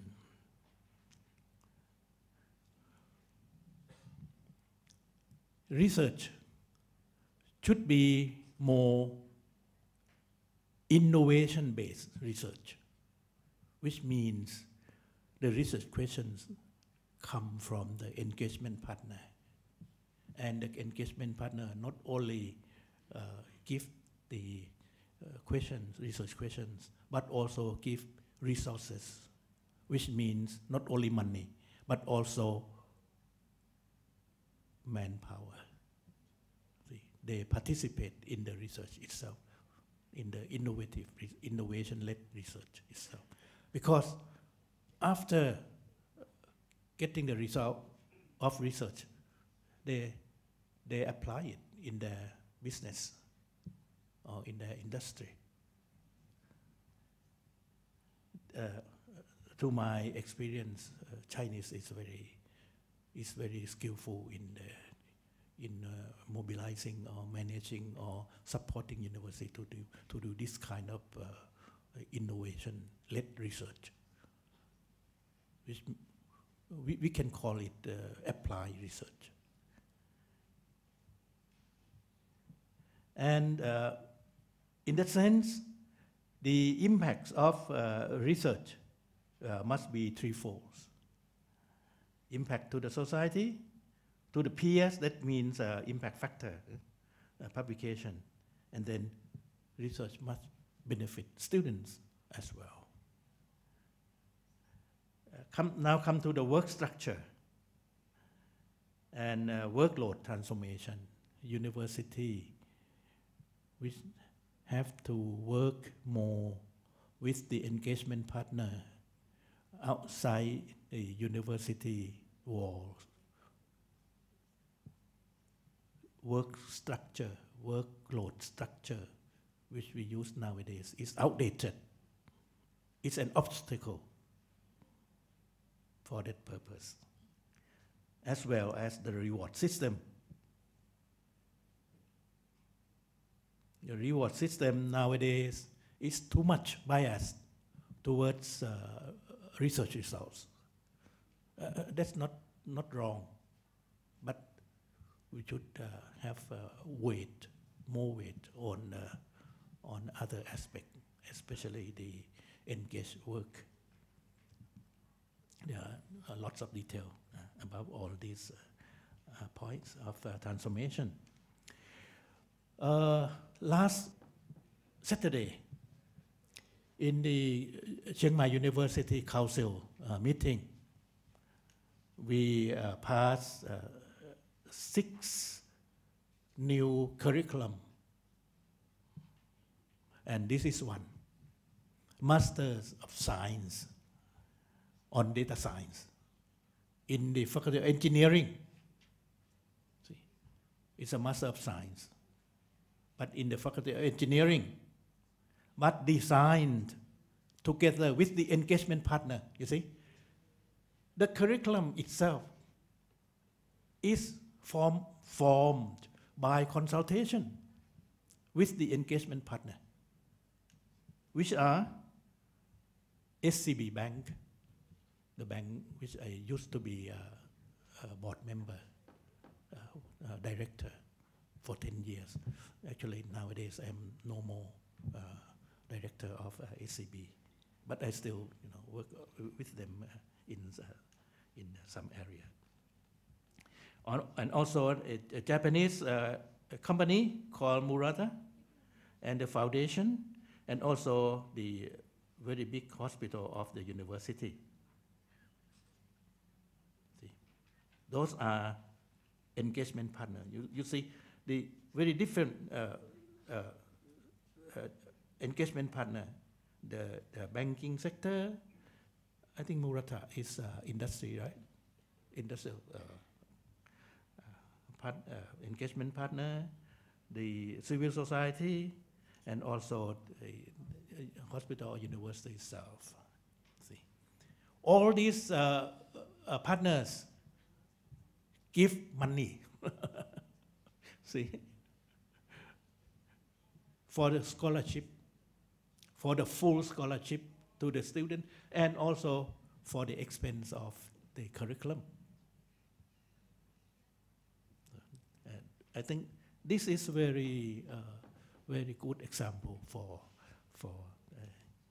engagement work of university. It's a classic example. It is understood well that university all over the world nowadays cannot survive without transformation. This is only one of the books, I think more than 10 books now printed, pointing out that the present form of university are outdated and will not survive. They have to, they are not relevant anymore in many aspects. For the Thai audiences, I read this book and wrote a blog in this link. You can go into detail later.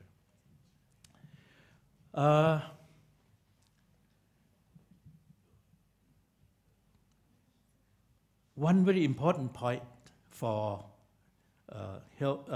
university transformation to understand the concept is this model. The present model, which we use for at least several hundred years, can be called a diffusion mode. We produce graduates, we produce knowledge, and they in the university, by the university, and then they go out, diffuse into the society, and go out to serve the society. That has been functioned quite well during the last few hundred years, but no more. Nowadays, everything has to be quick. So we have the economy of speed, everybody knows.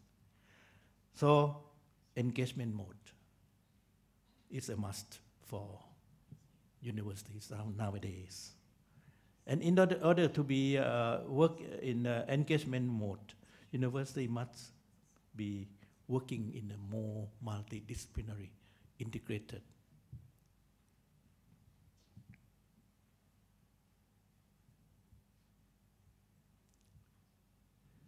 Nowadays, we in the university work according to our expertise, develop our own discipline. But in order to function well, we have to shift to demand-based,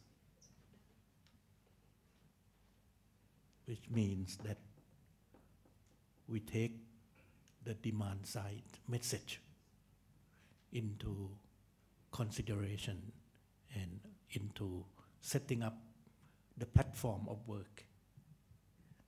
I call this University 4.0. This is a representation, graphic representation. It's not very nice because I do it myself.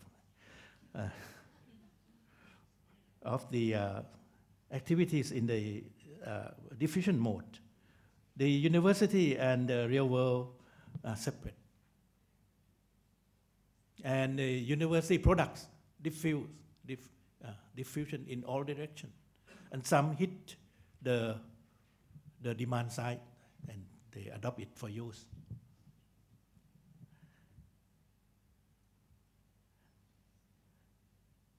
And university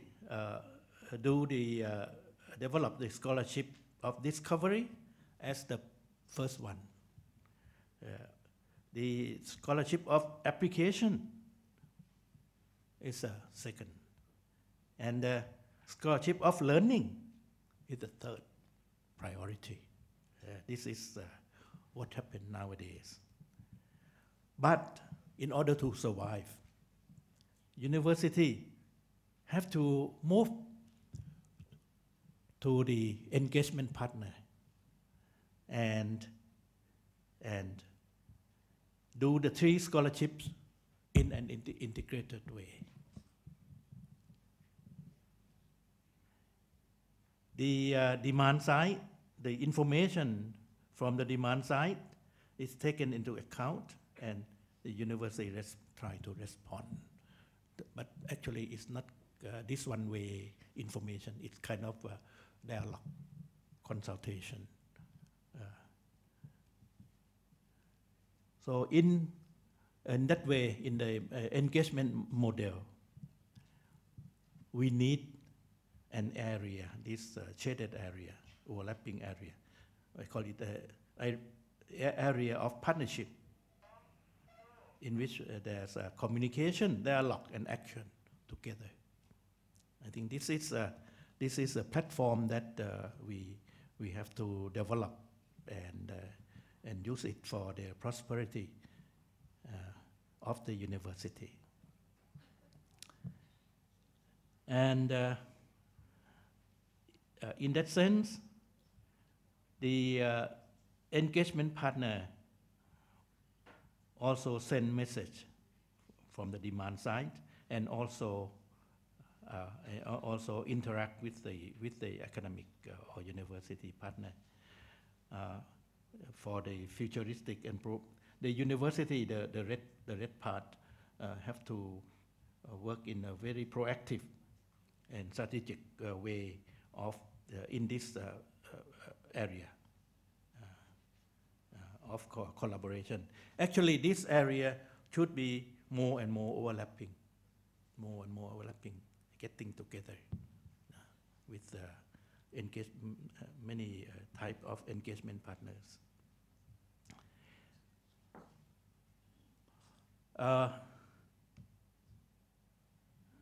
The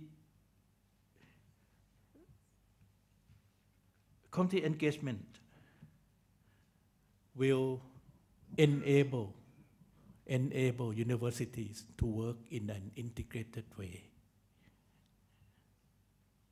And also, in order for university to work for the engagement partner well, the university have to work in an integrated way, in the way of disciplinary integration, functional integration,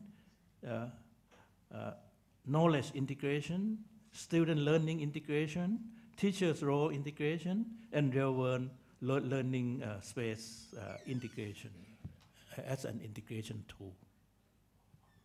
Finally, I'm quite lucky that I can finish in time. In conclusion, the way forward is engagement transformation, university transformation, in 7 major transformations that I have already mentioned. The key phrase, key words is that 21st century higher education must be a development partner, and in order to serve as a development partner, engagement transformation is a must. Thank you very much.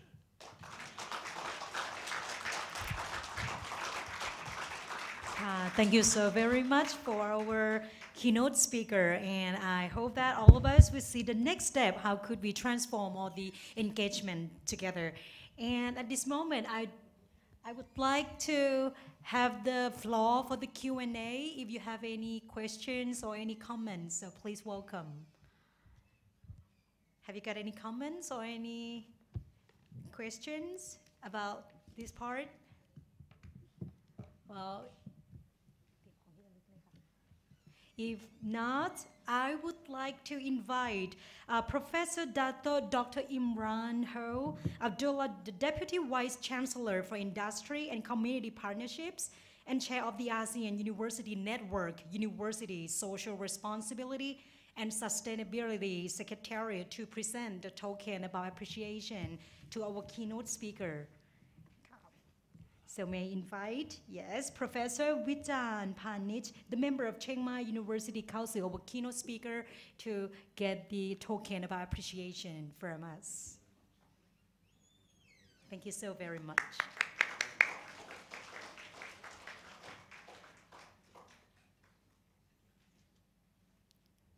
Khop khun ka. Khop khun ka, Ajahn. Thank you so very much.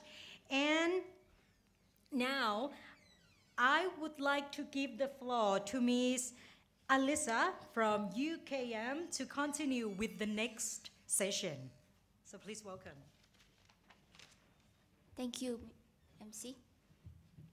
Ladies and gentlemen, a very pleasant afternoon to everyone. So during plenary panel 1, Prof. Datuk Dr. Rokia, as the Director of University Community Transformation Center at University Kebangsaan Malaysia, has shared about the ASEAN Youth Volunteer Program that we have been running since 2013.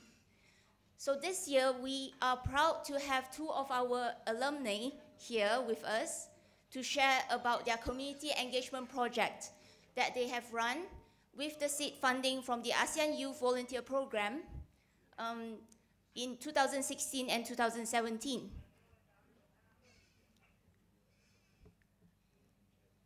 We have Nguyen Ngot Lin Chao with us, our alumna from the ASEAN Youth Volunteer Program 2016, to share about Son Tin, her community engagement project that she has run in Vietnam.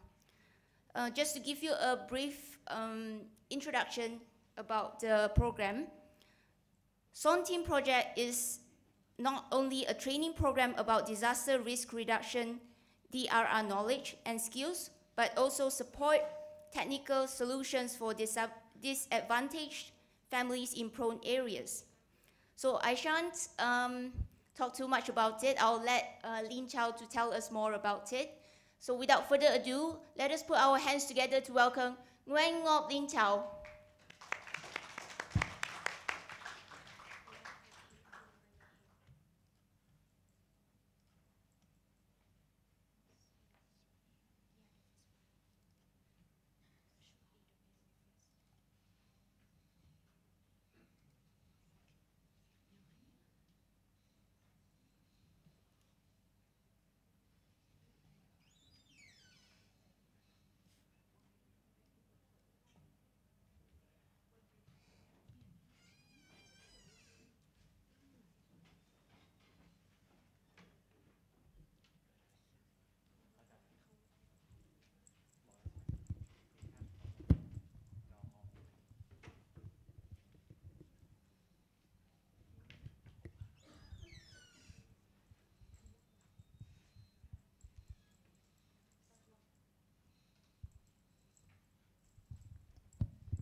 Good morning, ladies and gentlemen. My name is Nguyễn Ngọc Linh Thảo, and I'm one of the IYVB alumni 2016 that was organized in the Philippines. And now, currently, I'm a first-year master student in Prince of Songkhla University in Phuket campus. And I'm very happy to be here today to present about my alumni project about the disaster risk reduction. And so now, this is my outline. My presentation is divided into 5 main parts, as you can see in the slide. And now, let's start with the first part about the introduction. First of all, I would like to talk about the project site, in which, as you can see in the slide, this is the map of Vietnam, and the red color is our project site, with the skyline about 80 kilometers, and with the hilly terrain topography, in which they have the rainfall data is very high every year, and each year they have the storm around 5 to 6 storm every year. And the most important thing is that after the discussion with the government in this area, we realized that it's lack of the disaster risk reduction training program for the children. So this is the reason why we choose this area to implement our project. And in our project, we have 3 main objectives. The first objective is to empower children with their knowledge and practice, with 4 main activities here, as you can see in the slide. And the second objective is to support the technical solution for the low-income families in this community, in which we set up the wind turbine models as well as the floating gardens for them. And the last objective is to provide the basic ASEAN knowledge for the children.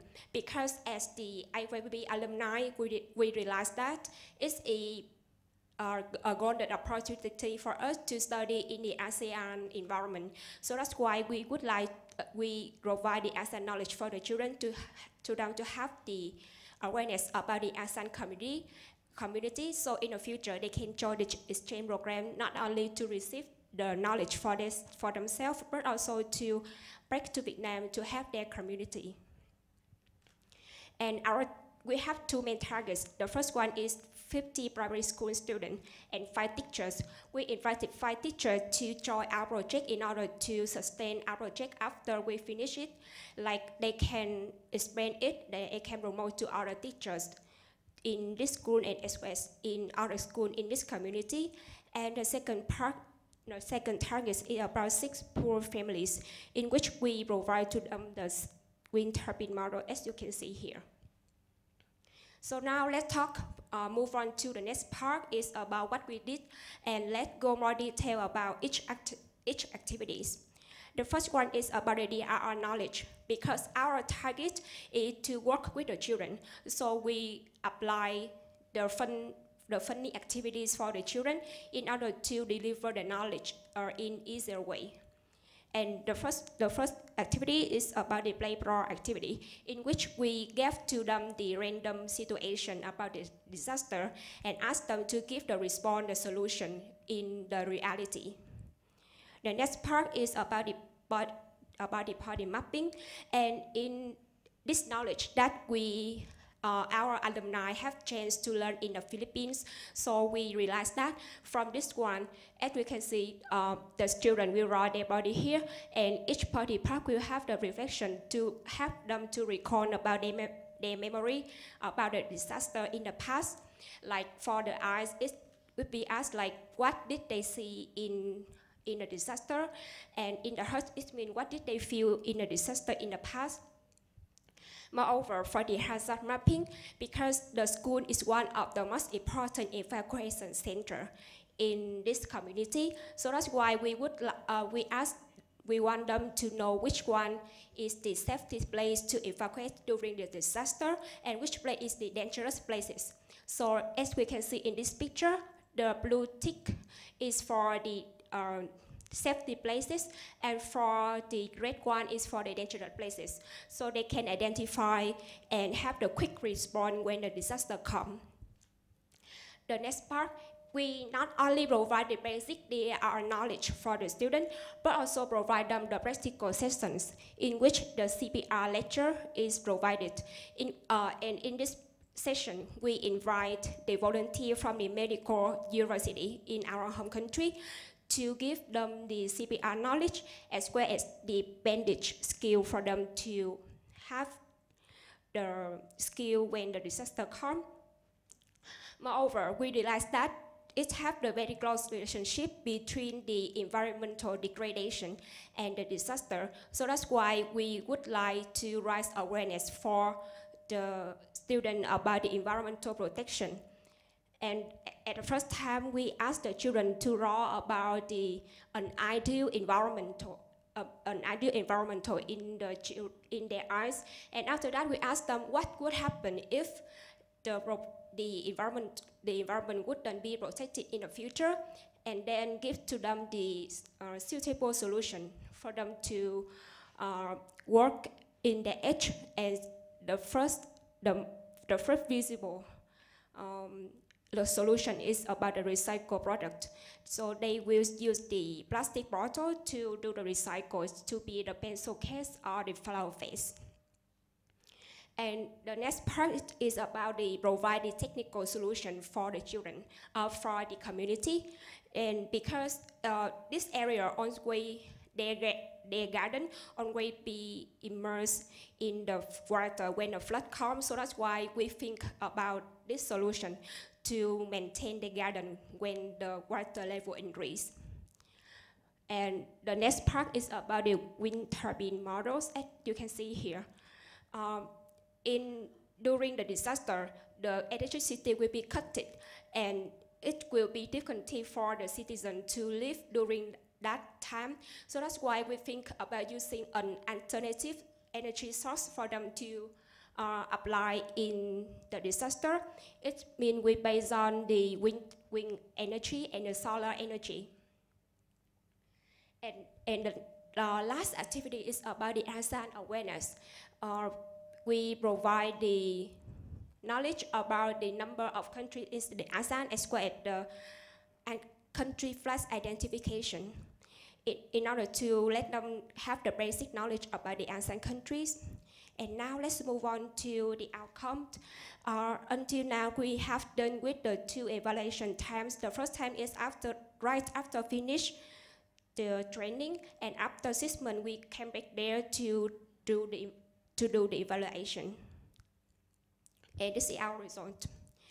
As we can see here, the first time for the evaluation, each result is much more than 95%. However, after 6 months, it have the decrease here.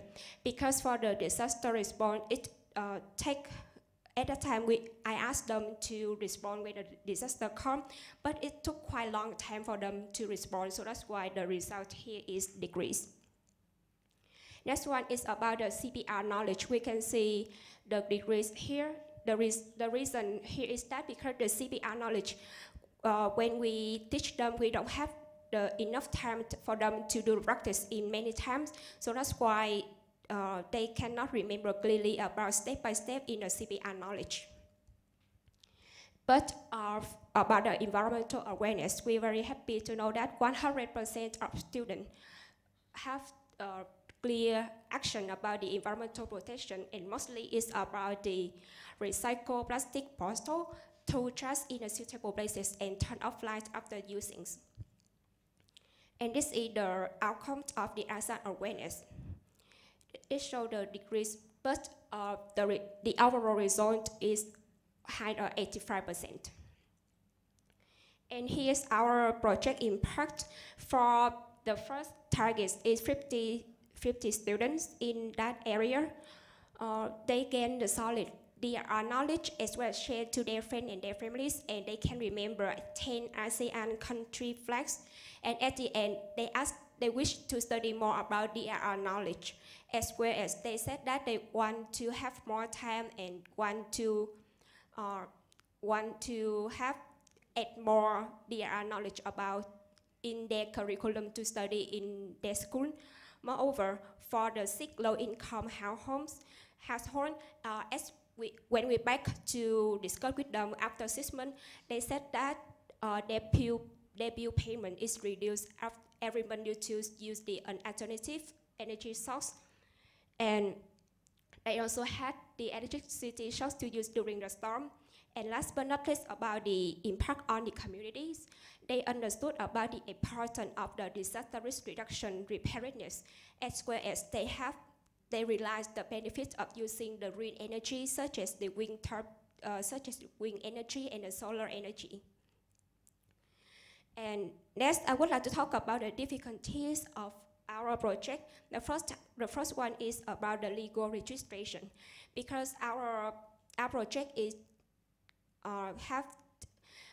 at the first time we choose another area. It's in the south of Vietnam, but that area is very close in the boundaries between Vietnam and Cambodia.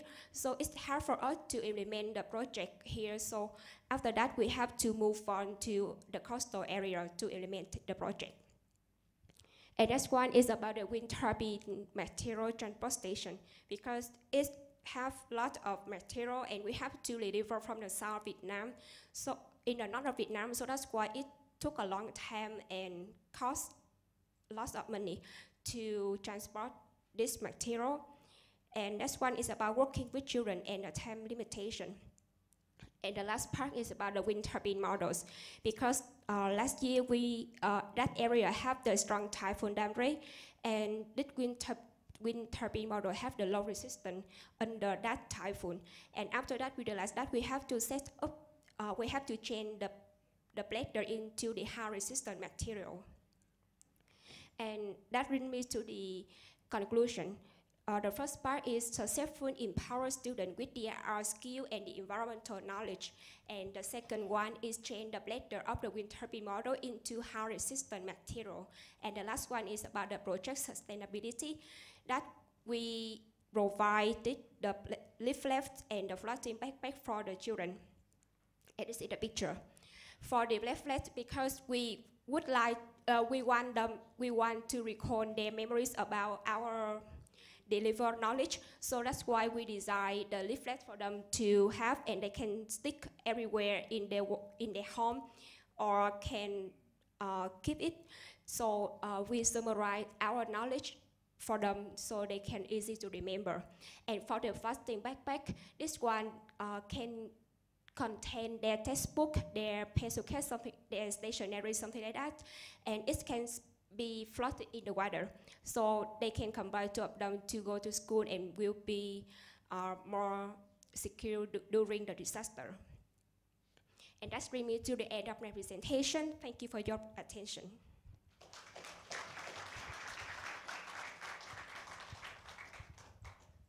So if you have any question, please feel free to ask me.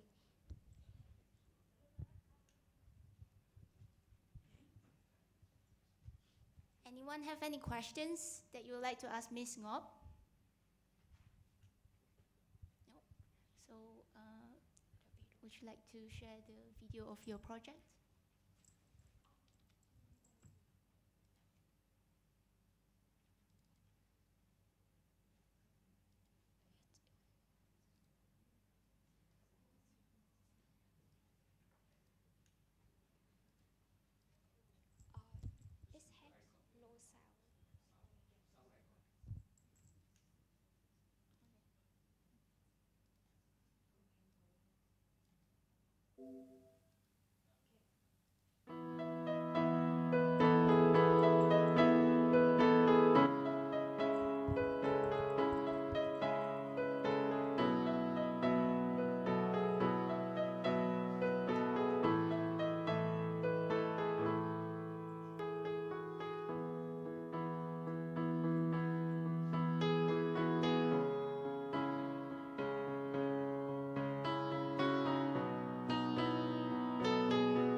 Thank you very much to Nguyen Ngọc Linh Chao for the very wonderful presentation. We are especially fascinated by how they can just use the plastic basins to make a very simple wind turbine that actually helps to reduce the electricity for low-income families. So once again, let's give a round of applause to Ms. Nguyen Ngọc Linh Chao. Now we would like to invite our alumna from the ASEAN Youth Volunteer Program 2017, who has joined us in Bandung, Indonesia, which is also under the theme of disaster risk reduction for resilience building. So, Duan Thi Tan Tan.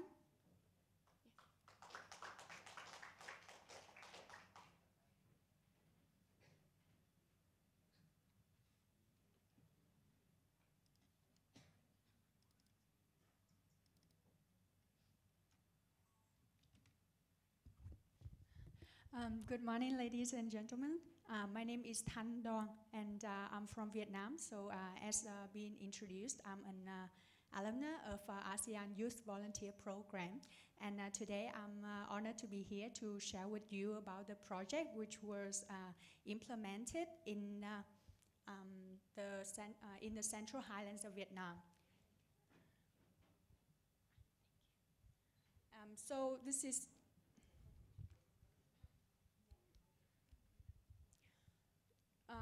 the location of the project, and it is in the central of Vietnam. And this is the district that we carried out the program. So just a small notice, this district is affected not only by the storms because it's located in the middle, and Quảng Trị province is the province that has the shortest length in the whole country. So if natural disasters, especially storms and flooding, take place, then the district is influenced. And the west side of the country, this is Laos, so it's also near the border as well, which resulted in other later struggles of the project in the second phase. And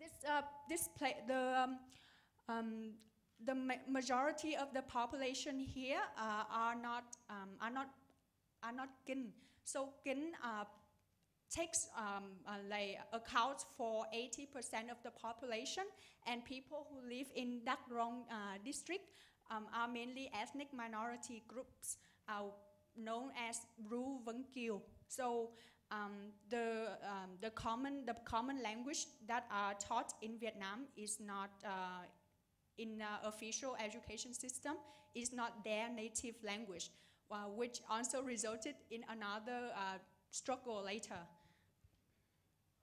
And this is the first place when we went there to do the survey before doing the project. Children who live in the village, usually if they study in primary school or they study in kindergartens, then usually they will have to cross the streams. And they live on houses on stilts, but the situation there is that they also have soil erosion in some situations. And children who want to pursue higher education like secondary school and high school, they have to cross a river, which is Đắk Rông River. In Quảng Trị province, there are 8 rivers. And due to the topography, the education of the children are also affected during the rainy season and the flooding season. And you can see they cross the river without the lifebuoys. And but currently, luckily, that there has been a bridge that's being built in this area. Through the survey, we talked to the head of the village, we talked to the principal of the primary school, and we talked to the head of the government. And we know that Plan International, which is an organization that works with children, also worked here, but this village is like still is like on the bottom of the list because they are Plan International are now focusing on like the areas near the border and near the sea more than this area. And World Vision International also have some classes for children, but those are the swimming classes. So they use the river as a place to teach swimming classes. So that's why the project aims to focus on two main groups of people, including young people, because I myself believe in the capability of young people, and when I was there to find more volunteers for the program, I see a shortage of human resources, but young people who are well equipped with skills, and they are passionate about volunteerism to join. So the project aims to focus on the first group, which are young people, and the second group are children who are the beneficiaries of the project. And so based on the information collected during the surveys, the project aims to address the lack of knowledge regarding natural disasters, and the project aims mostly at the children so that they are equipped with knowledge. So they know what are natural disasters, what are the risks relating to the natural disasters that are common in their neighborhood. And most importantly, they learn to respond to those emergencies. They know how to avoid, or they know how to help others, instead of practical CPR, because basically from my situation, I understand that I have learned CPR before. I have in the secondary school, in high school, but then later I did. To be honest, if I was caught in a situation that I have to do CPR, I would be in a panic, and it doesn't apply to me. So, and not to mention that these children here, they do not have, usually about 80% of the children here do not pursue higher education in the university. Yeah, and I think it's more practical to help them to respond to emergencies, such as how to behave in that situation, who to contact, and how to collaborate with each other to help each other. And for young people, my intention is to develop a team, like a group of core volunteers who believe in the value of volunteerism and who knows the basic concept of disaster risk reduction, so that later, if other organizations such as Plan International, World Vision, or other voluntary organizations who want to do a project, they will not have difficulties in finding high quality staff members for their project.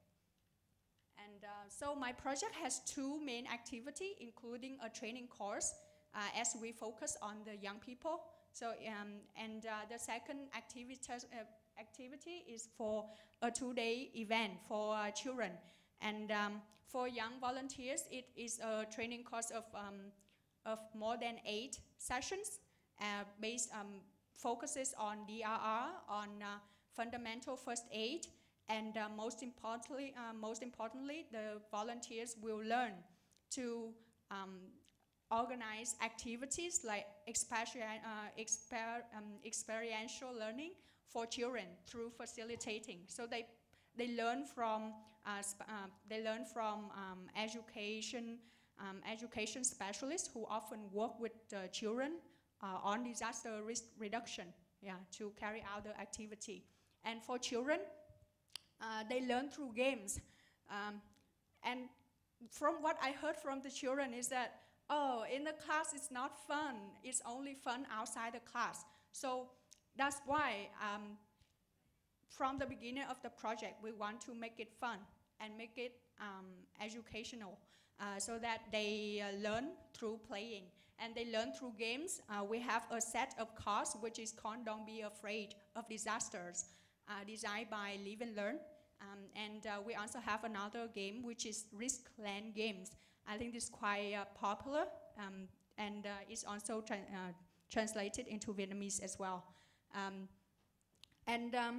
Because children here don't have much chance to like pursue higher education, and so I want to, like the project aims to introduce to them that there is a bigger world out there, and they can, we want to develop a sense of belonging to a bigger community, ASEAN. So in fact, we have more than eight training sessions. The initial intention is to have 6 training sessions for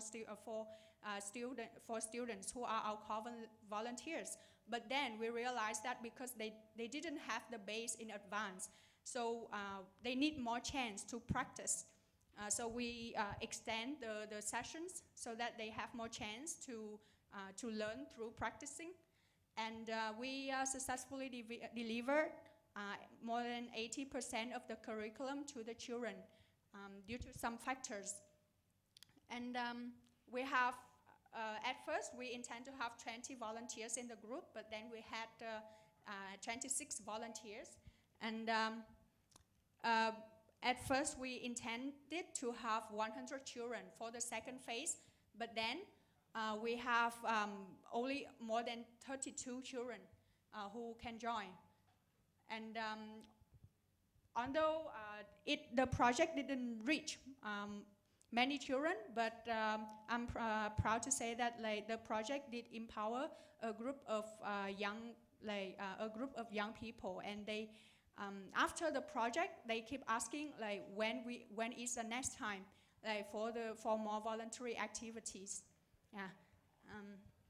And in order to have the project to be implemented, I would like to send my sincere thank you to AYVP for their great sponsorship and great support.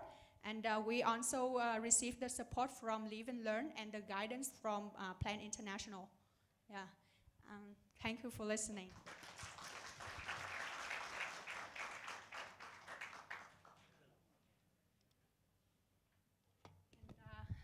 To end my presentation, I would like to invite you to to watch a video of the project.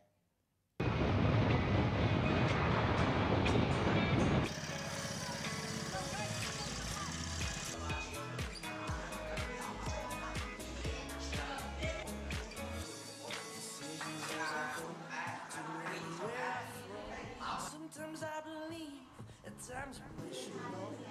I can fly high, I can go low. Today I got a million, tomorrow I don't know. Sometimes I believe, I can go low.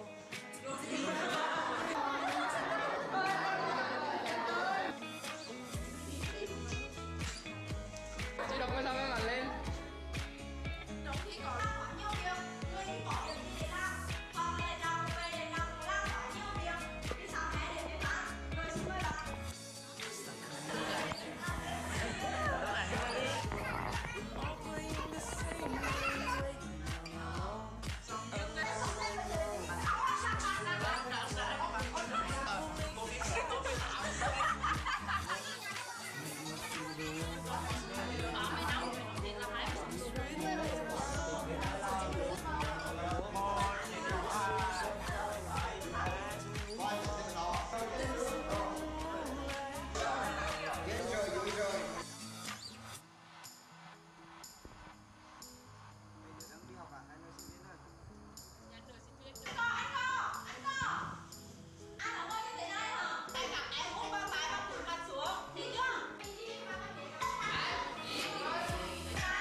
Dancing in the moonlight, don't we have it all?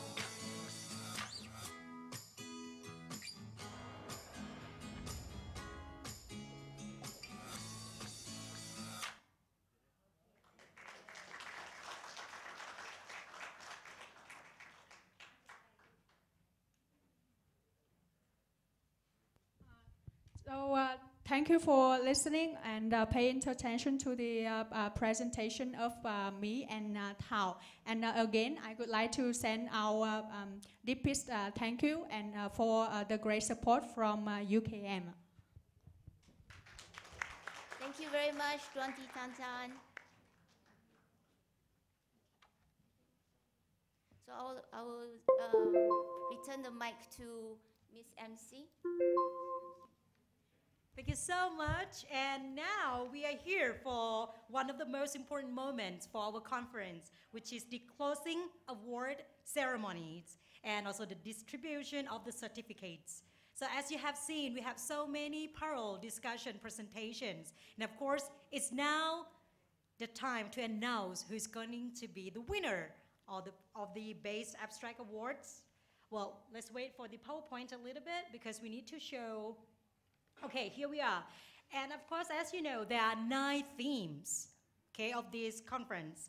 The first one is technology and innovation for sustainable development, strengthen community through business and marketing, community engagement, empowering for health through engagement, and also engaged education, experiential learning, empowering community through engagement, tourism, cultural empowerment, and lastly, support system to strengthen community engagement.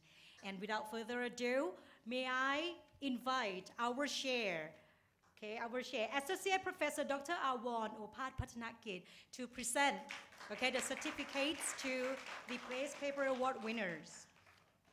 So let's go to the first theme, which is technology and innovation for sustainable development.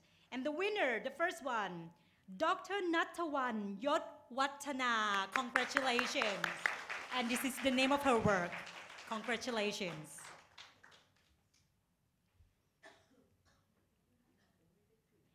And also one more person will say congratulations to Mr. Chachai Ngam Som. Are you here? Or Miss? Miss or Mr.?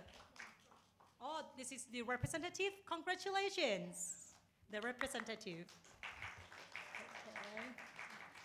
And we will move on to the next theme, which is strengthen community through business and marketing. We say congratulations to Dr. Chakriporn Sannok. Congratulations. And yes, there's only one winner here under this theme. And we will move on to the next one, which is community engagement. And the winner, the first one, Mr. Pruksapong Wisudwang Dusadi. Congratulations. Are you here? Is Mr. Pruksapong here? All right, so we congratulate him later on. And one more winner will be Professor Sang Arun Isaramalai. Congratulations. Is Professor Sang Arun here? If not, then we will move on to the next theme, which is empowering for health through engagement. And the first winner is Dr. Chutama Chotibang. Are you here? Is Dr. Chutama here? All right, so we have representative here for her. Yes, we will congratulate all of the winners. Yeah, the representative. And one more winner will be awarded to Dr. Kittipat Phukphon. Is Dr. Kittipat Phukphon here? And the representative too.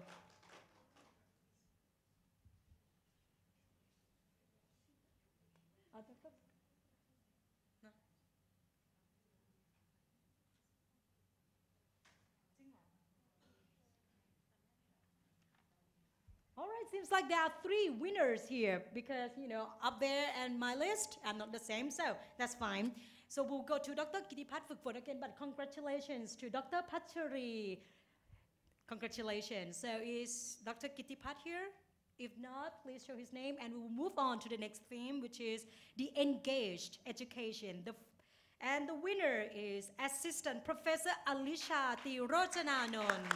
Congratulations. So she's not here?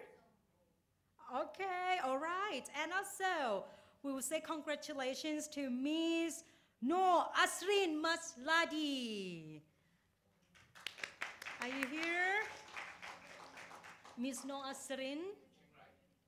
She goes to Chiang Rai. So are there any representative? The representative for Miss Asrin, congratulations. Congratulations.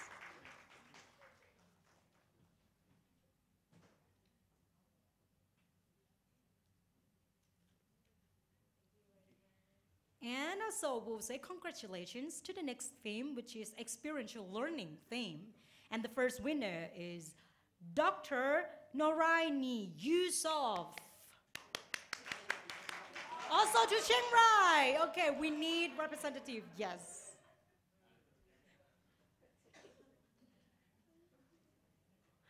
Congratulations to all the winners in Chiang Rai.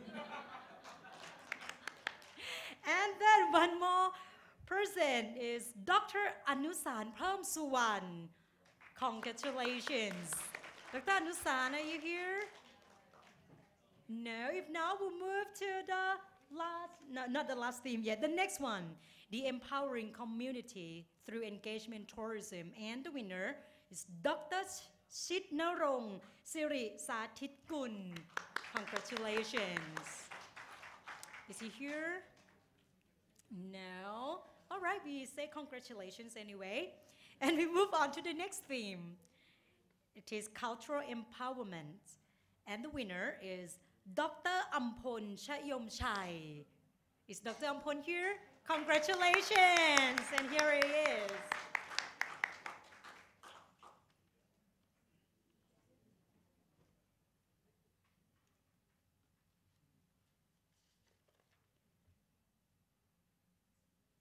And the last theme will go to support system to strengthen community engagement. And the winner is Assistant Professor Warisa Visittipanit. Congratulations. Okay, she's not here. So congratulations to all of the winners, but that's not the end of the certificate distribution, because we still have another session. The certificates will go to the session chairs, okay, the session chairs. And the first one, may I invite Dr. Wachari Si Shamnan Turakit to receive the certificate from our chair. Is Dr. Wachari here? No, so we move to Dr. Sri Rahayu. Are you here? So yes, thank you very much and congratulations. Yes, thank you very much to be out here in each section. Thank you very much. And also we say thank you to Dr. Camera Orasians. Dr. Camera, thank you very much. Thank you very much, and she's here.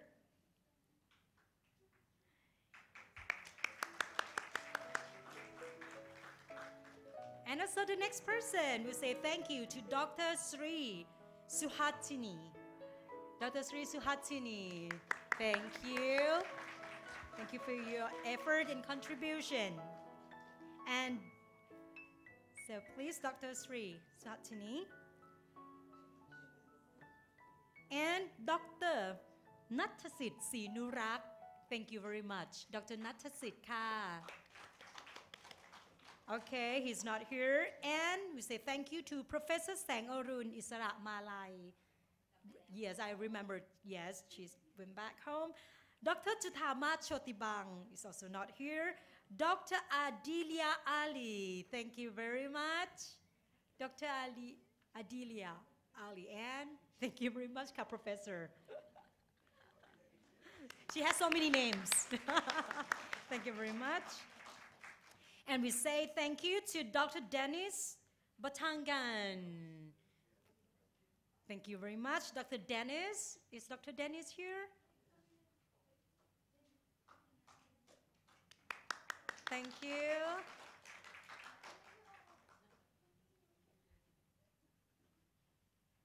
Okay. And another thanks will go to Dr. Robert Smith. Thank you.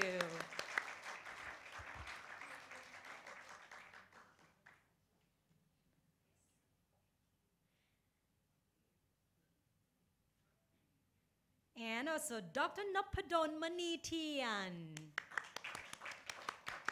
Thank you very much.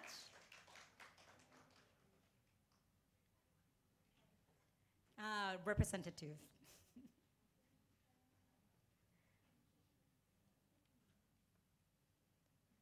And also Dr. Watsanai Wattanachariya. Ajahn Vichai ka. Please welcome.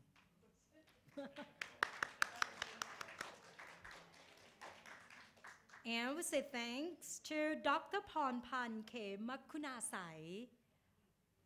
Dr. Pornpan is also not here. Are you here? Okay, you're here. Thank you very much.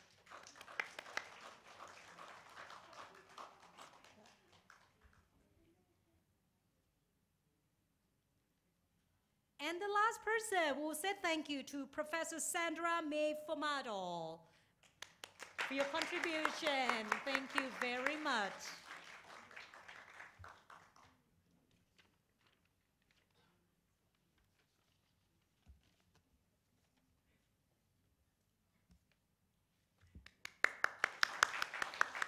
And these are all the people that helped this conference successful and productive.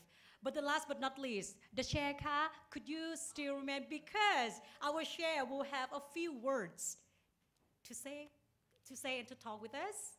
Okay, ka, Chan ka, please welcome. I'd like to take this opportunity to thank you to our co-host, UKM, our co-host in Chiang Mai, and our co-hosts from other provinces in Bangkok. Thank you so much to all panelists, to all presenters in making our fourth ASIAENGAGE regional conference very successful, and of course not only our academic collaboration, but I hope you all also enjoy your stay in Chiang Mai, and hopefully we have a chance to welcome you back to Chiang Mai again in the near future. Thank you so much.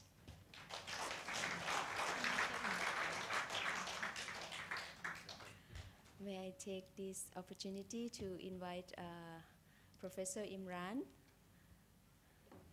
to invite us to the 5th ASIAENGAGE in UKM. Thank you. Thank you, Achan Avon.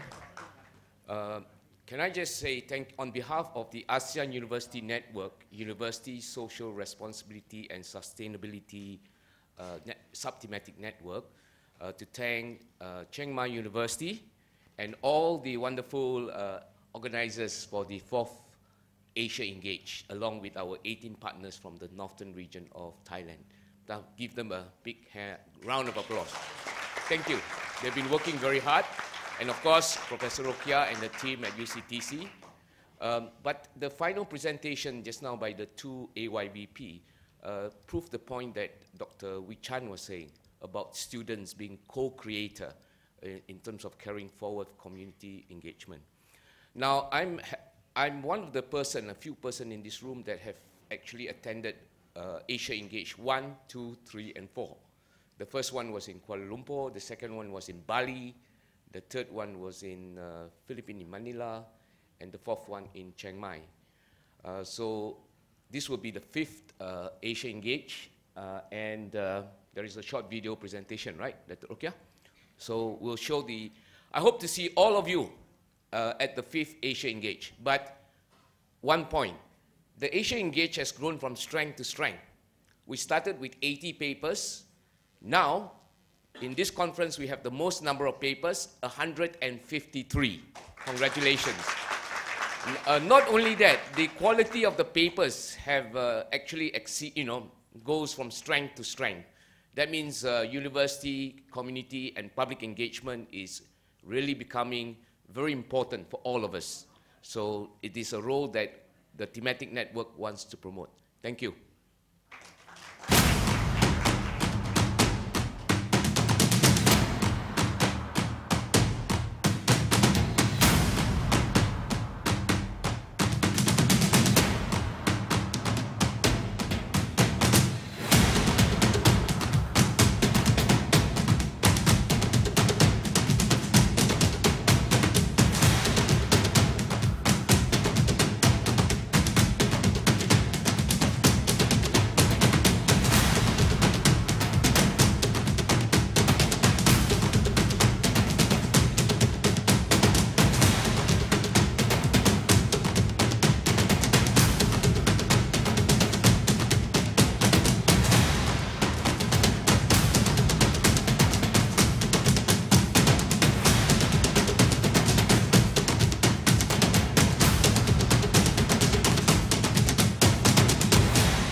Yeah, let's go to Malaysia. The last but not least, here I'd like to invite Mr. Asra Firdals because he would like to advertise a little bit about the journal, the ASEAN journal here that we can, collaborate in the future. So, give the floor to you.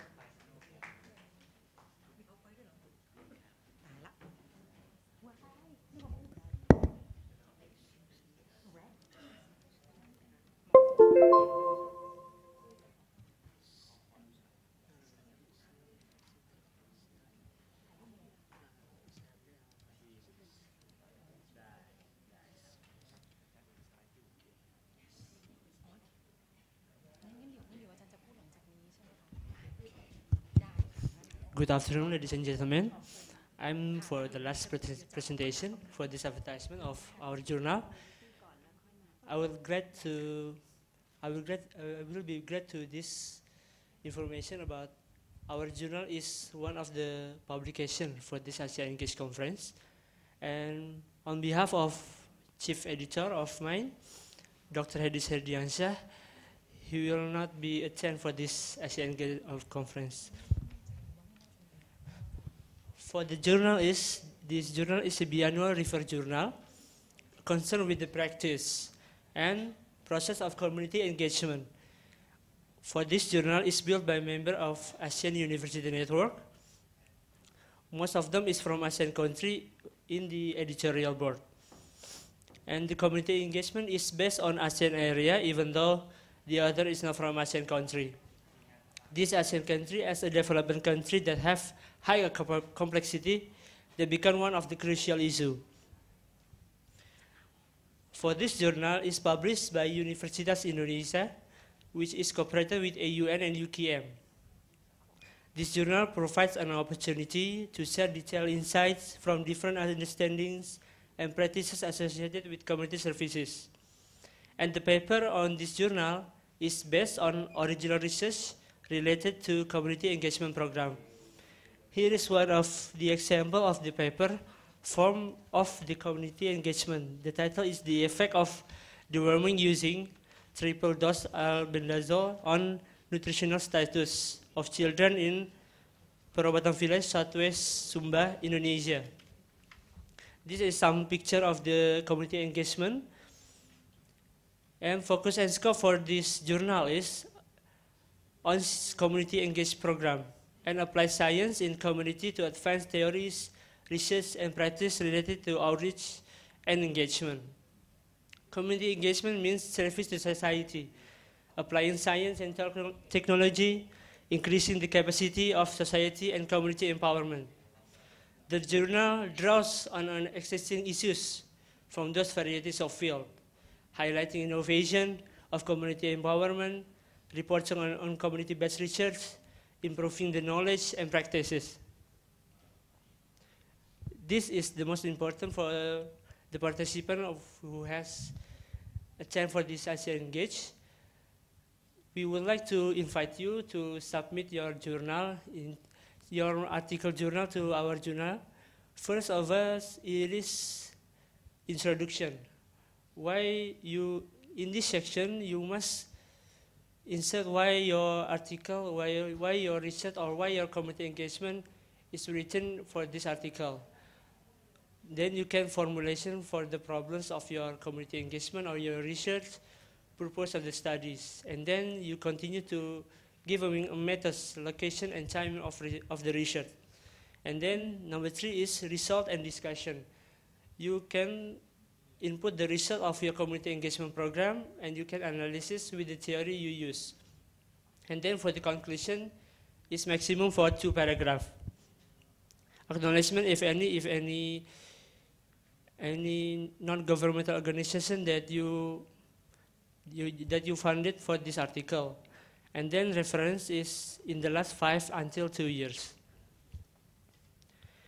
This is important things for author. Our journal is submitted by online submission, not manual submission. You can go for this link for the detailed information. And then number 2 is remove the name of author and evaluation. For this is because our journal is double-blind review, because we have to accept the conflict of interest for this review. And then manuscript is about community engagement program and should be written in English. For this publication and future plan currently, our journal has published 2 volumes and 3 numbers within 2 years. We will propose to be indexed in Scopus and Thomson Reuters. Now we would like to invite all the participants.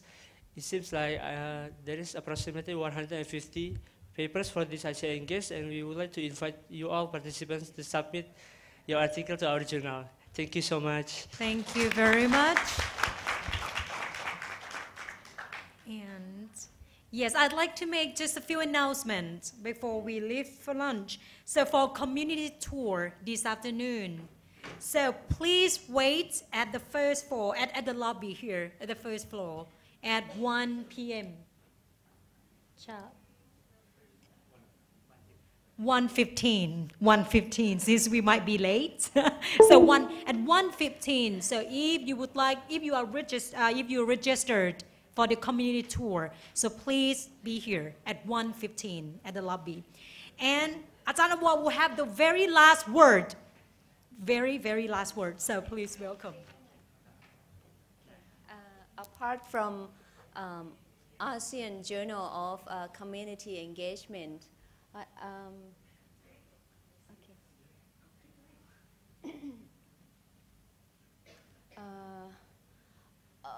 we would like to invite you all to prepare your full paper to submit to ASEAN Journal of Community Engagement, and also this one for Thai for Thai version area-based development research journal. The index is Thailand Citation Index Tier 1, but we will also have an English version for this journal as well, and also Engineering Journal, Chiang Mai University. And another one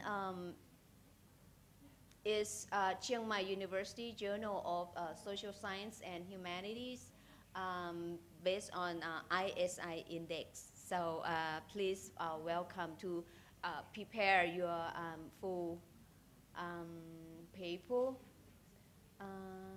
Another one is Journal of Community Development and Life Quality Index. This is in Thai, and we will have an English version as well. This one's also mentioned earlier. Another one is Community University Engagement Journal from Mahasarakam University. So after you go back home, please take a rest and then prepare your full paper to submit to this or journal. Thank you very much.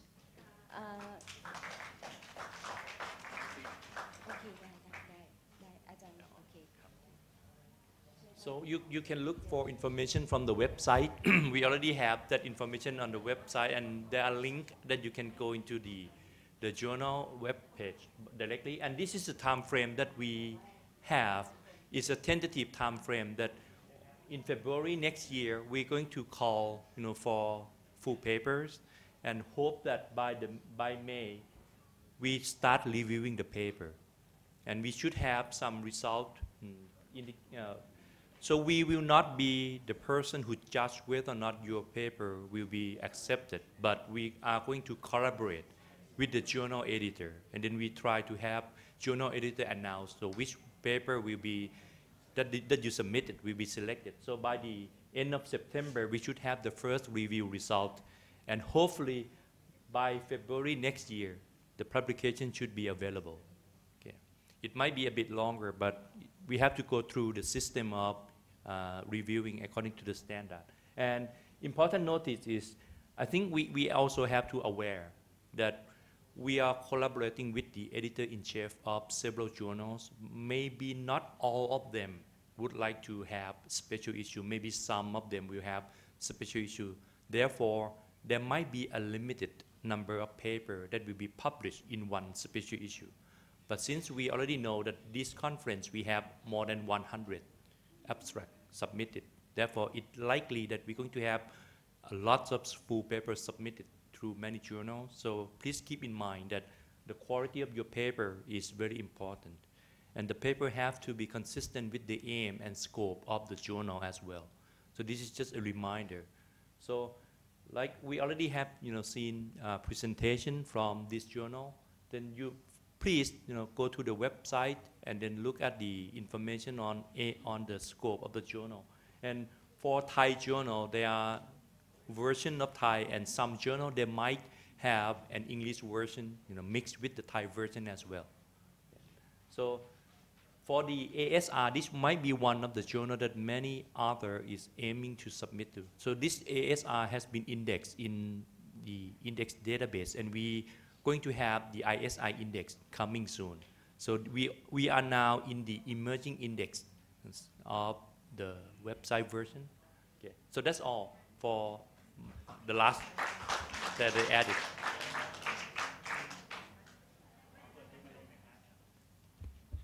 And yes, and of course, this conference could not happen without these people behind the scenes. So please welcome all of the staff here.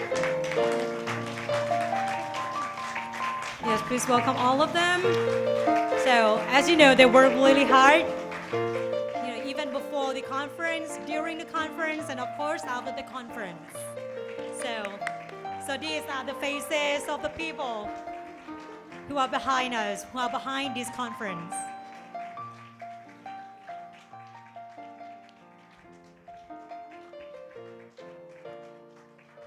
Okay.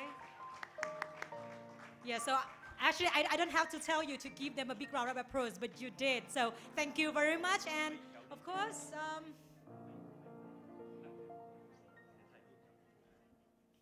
yes.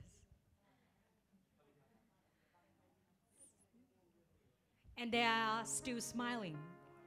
So yes, of course, they love their work. And yes, we'd like to say thank you very much for your hard work, your effort, and everything, your contribution, and so on. So thank you very, very much.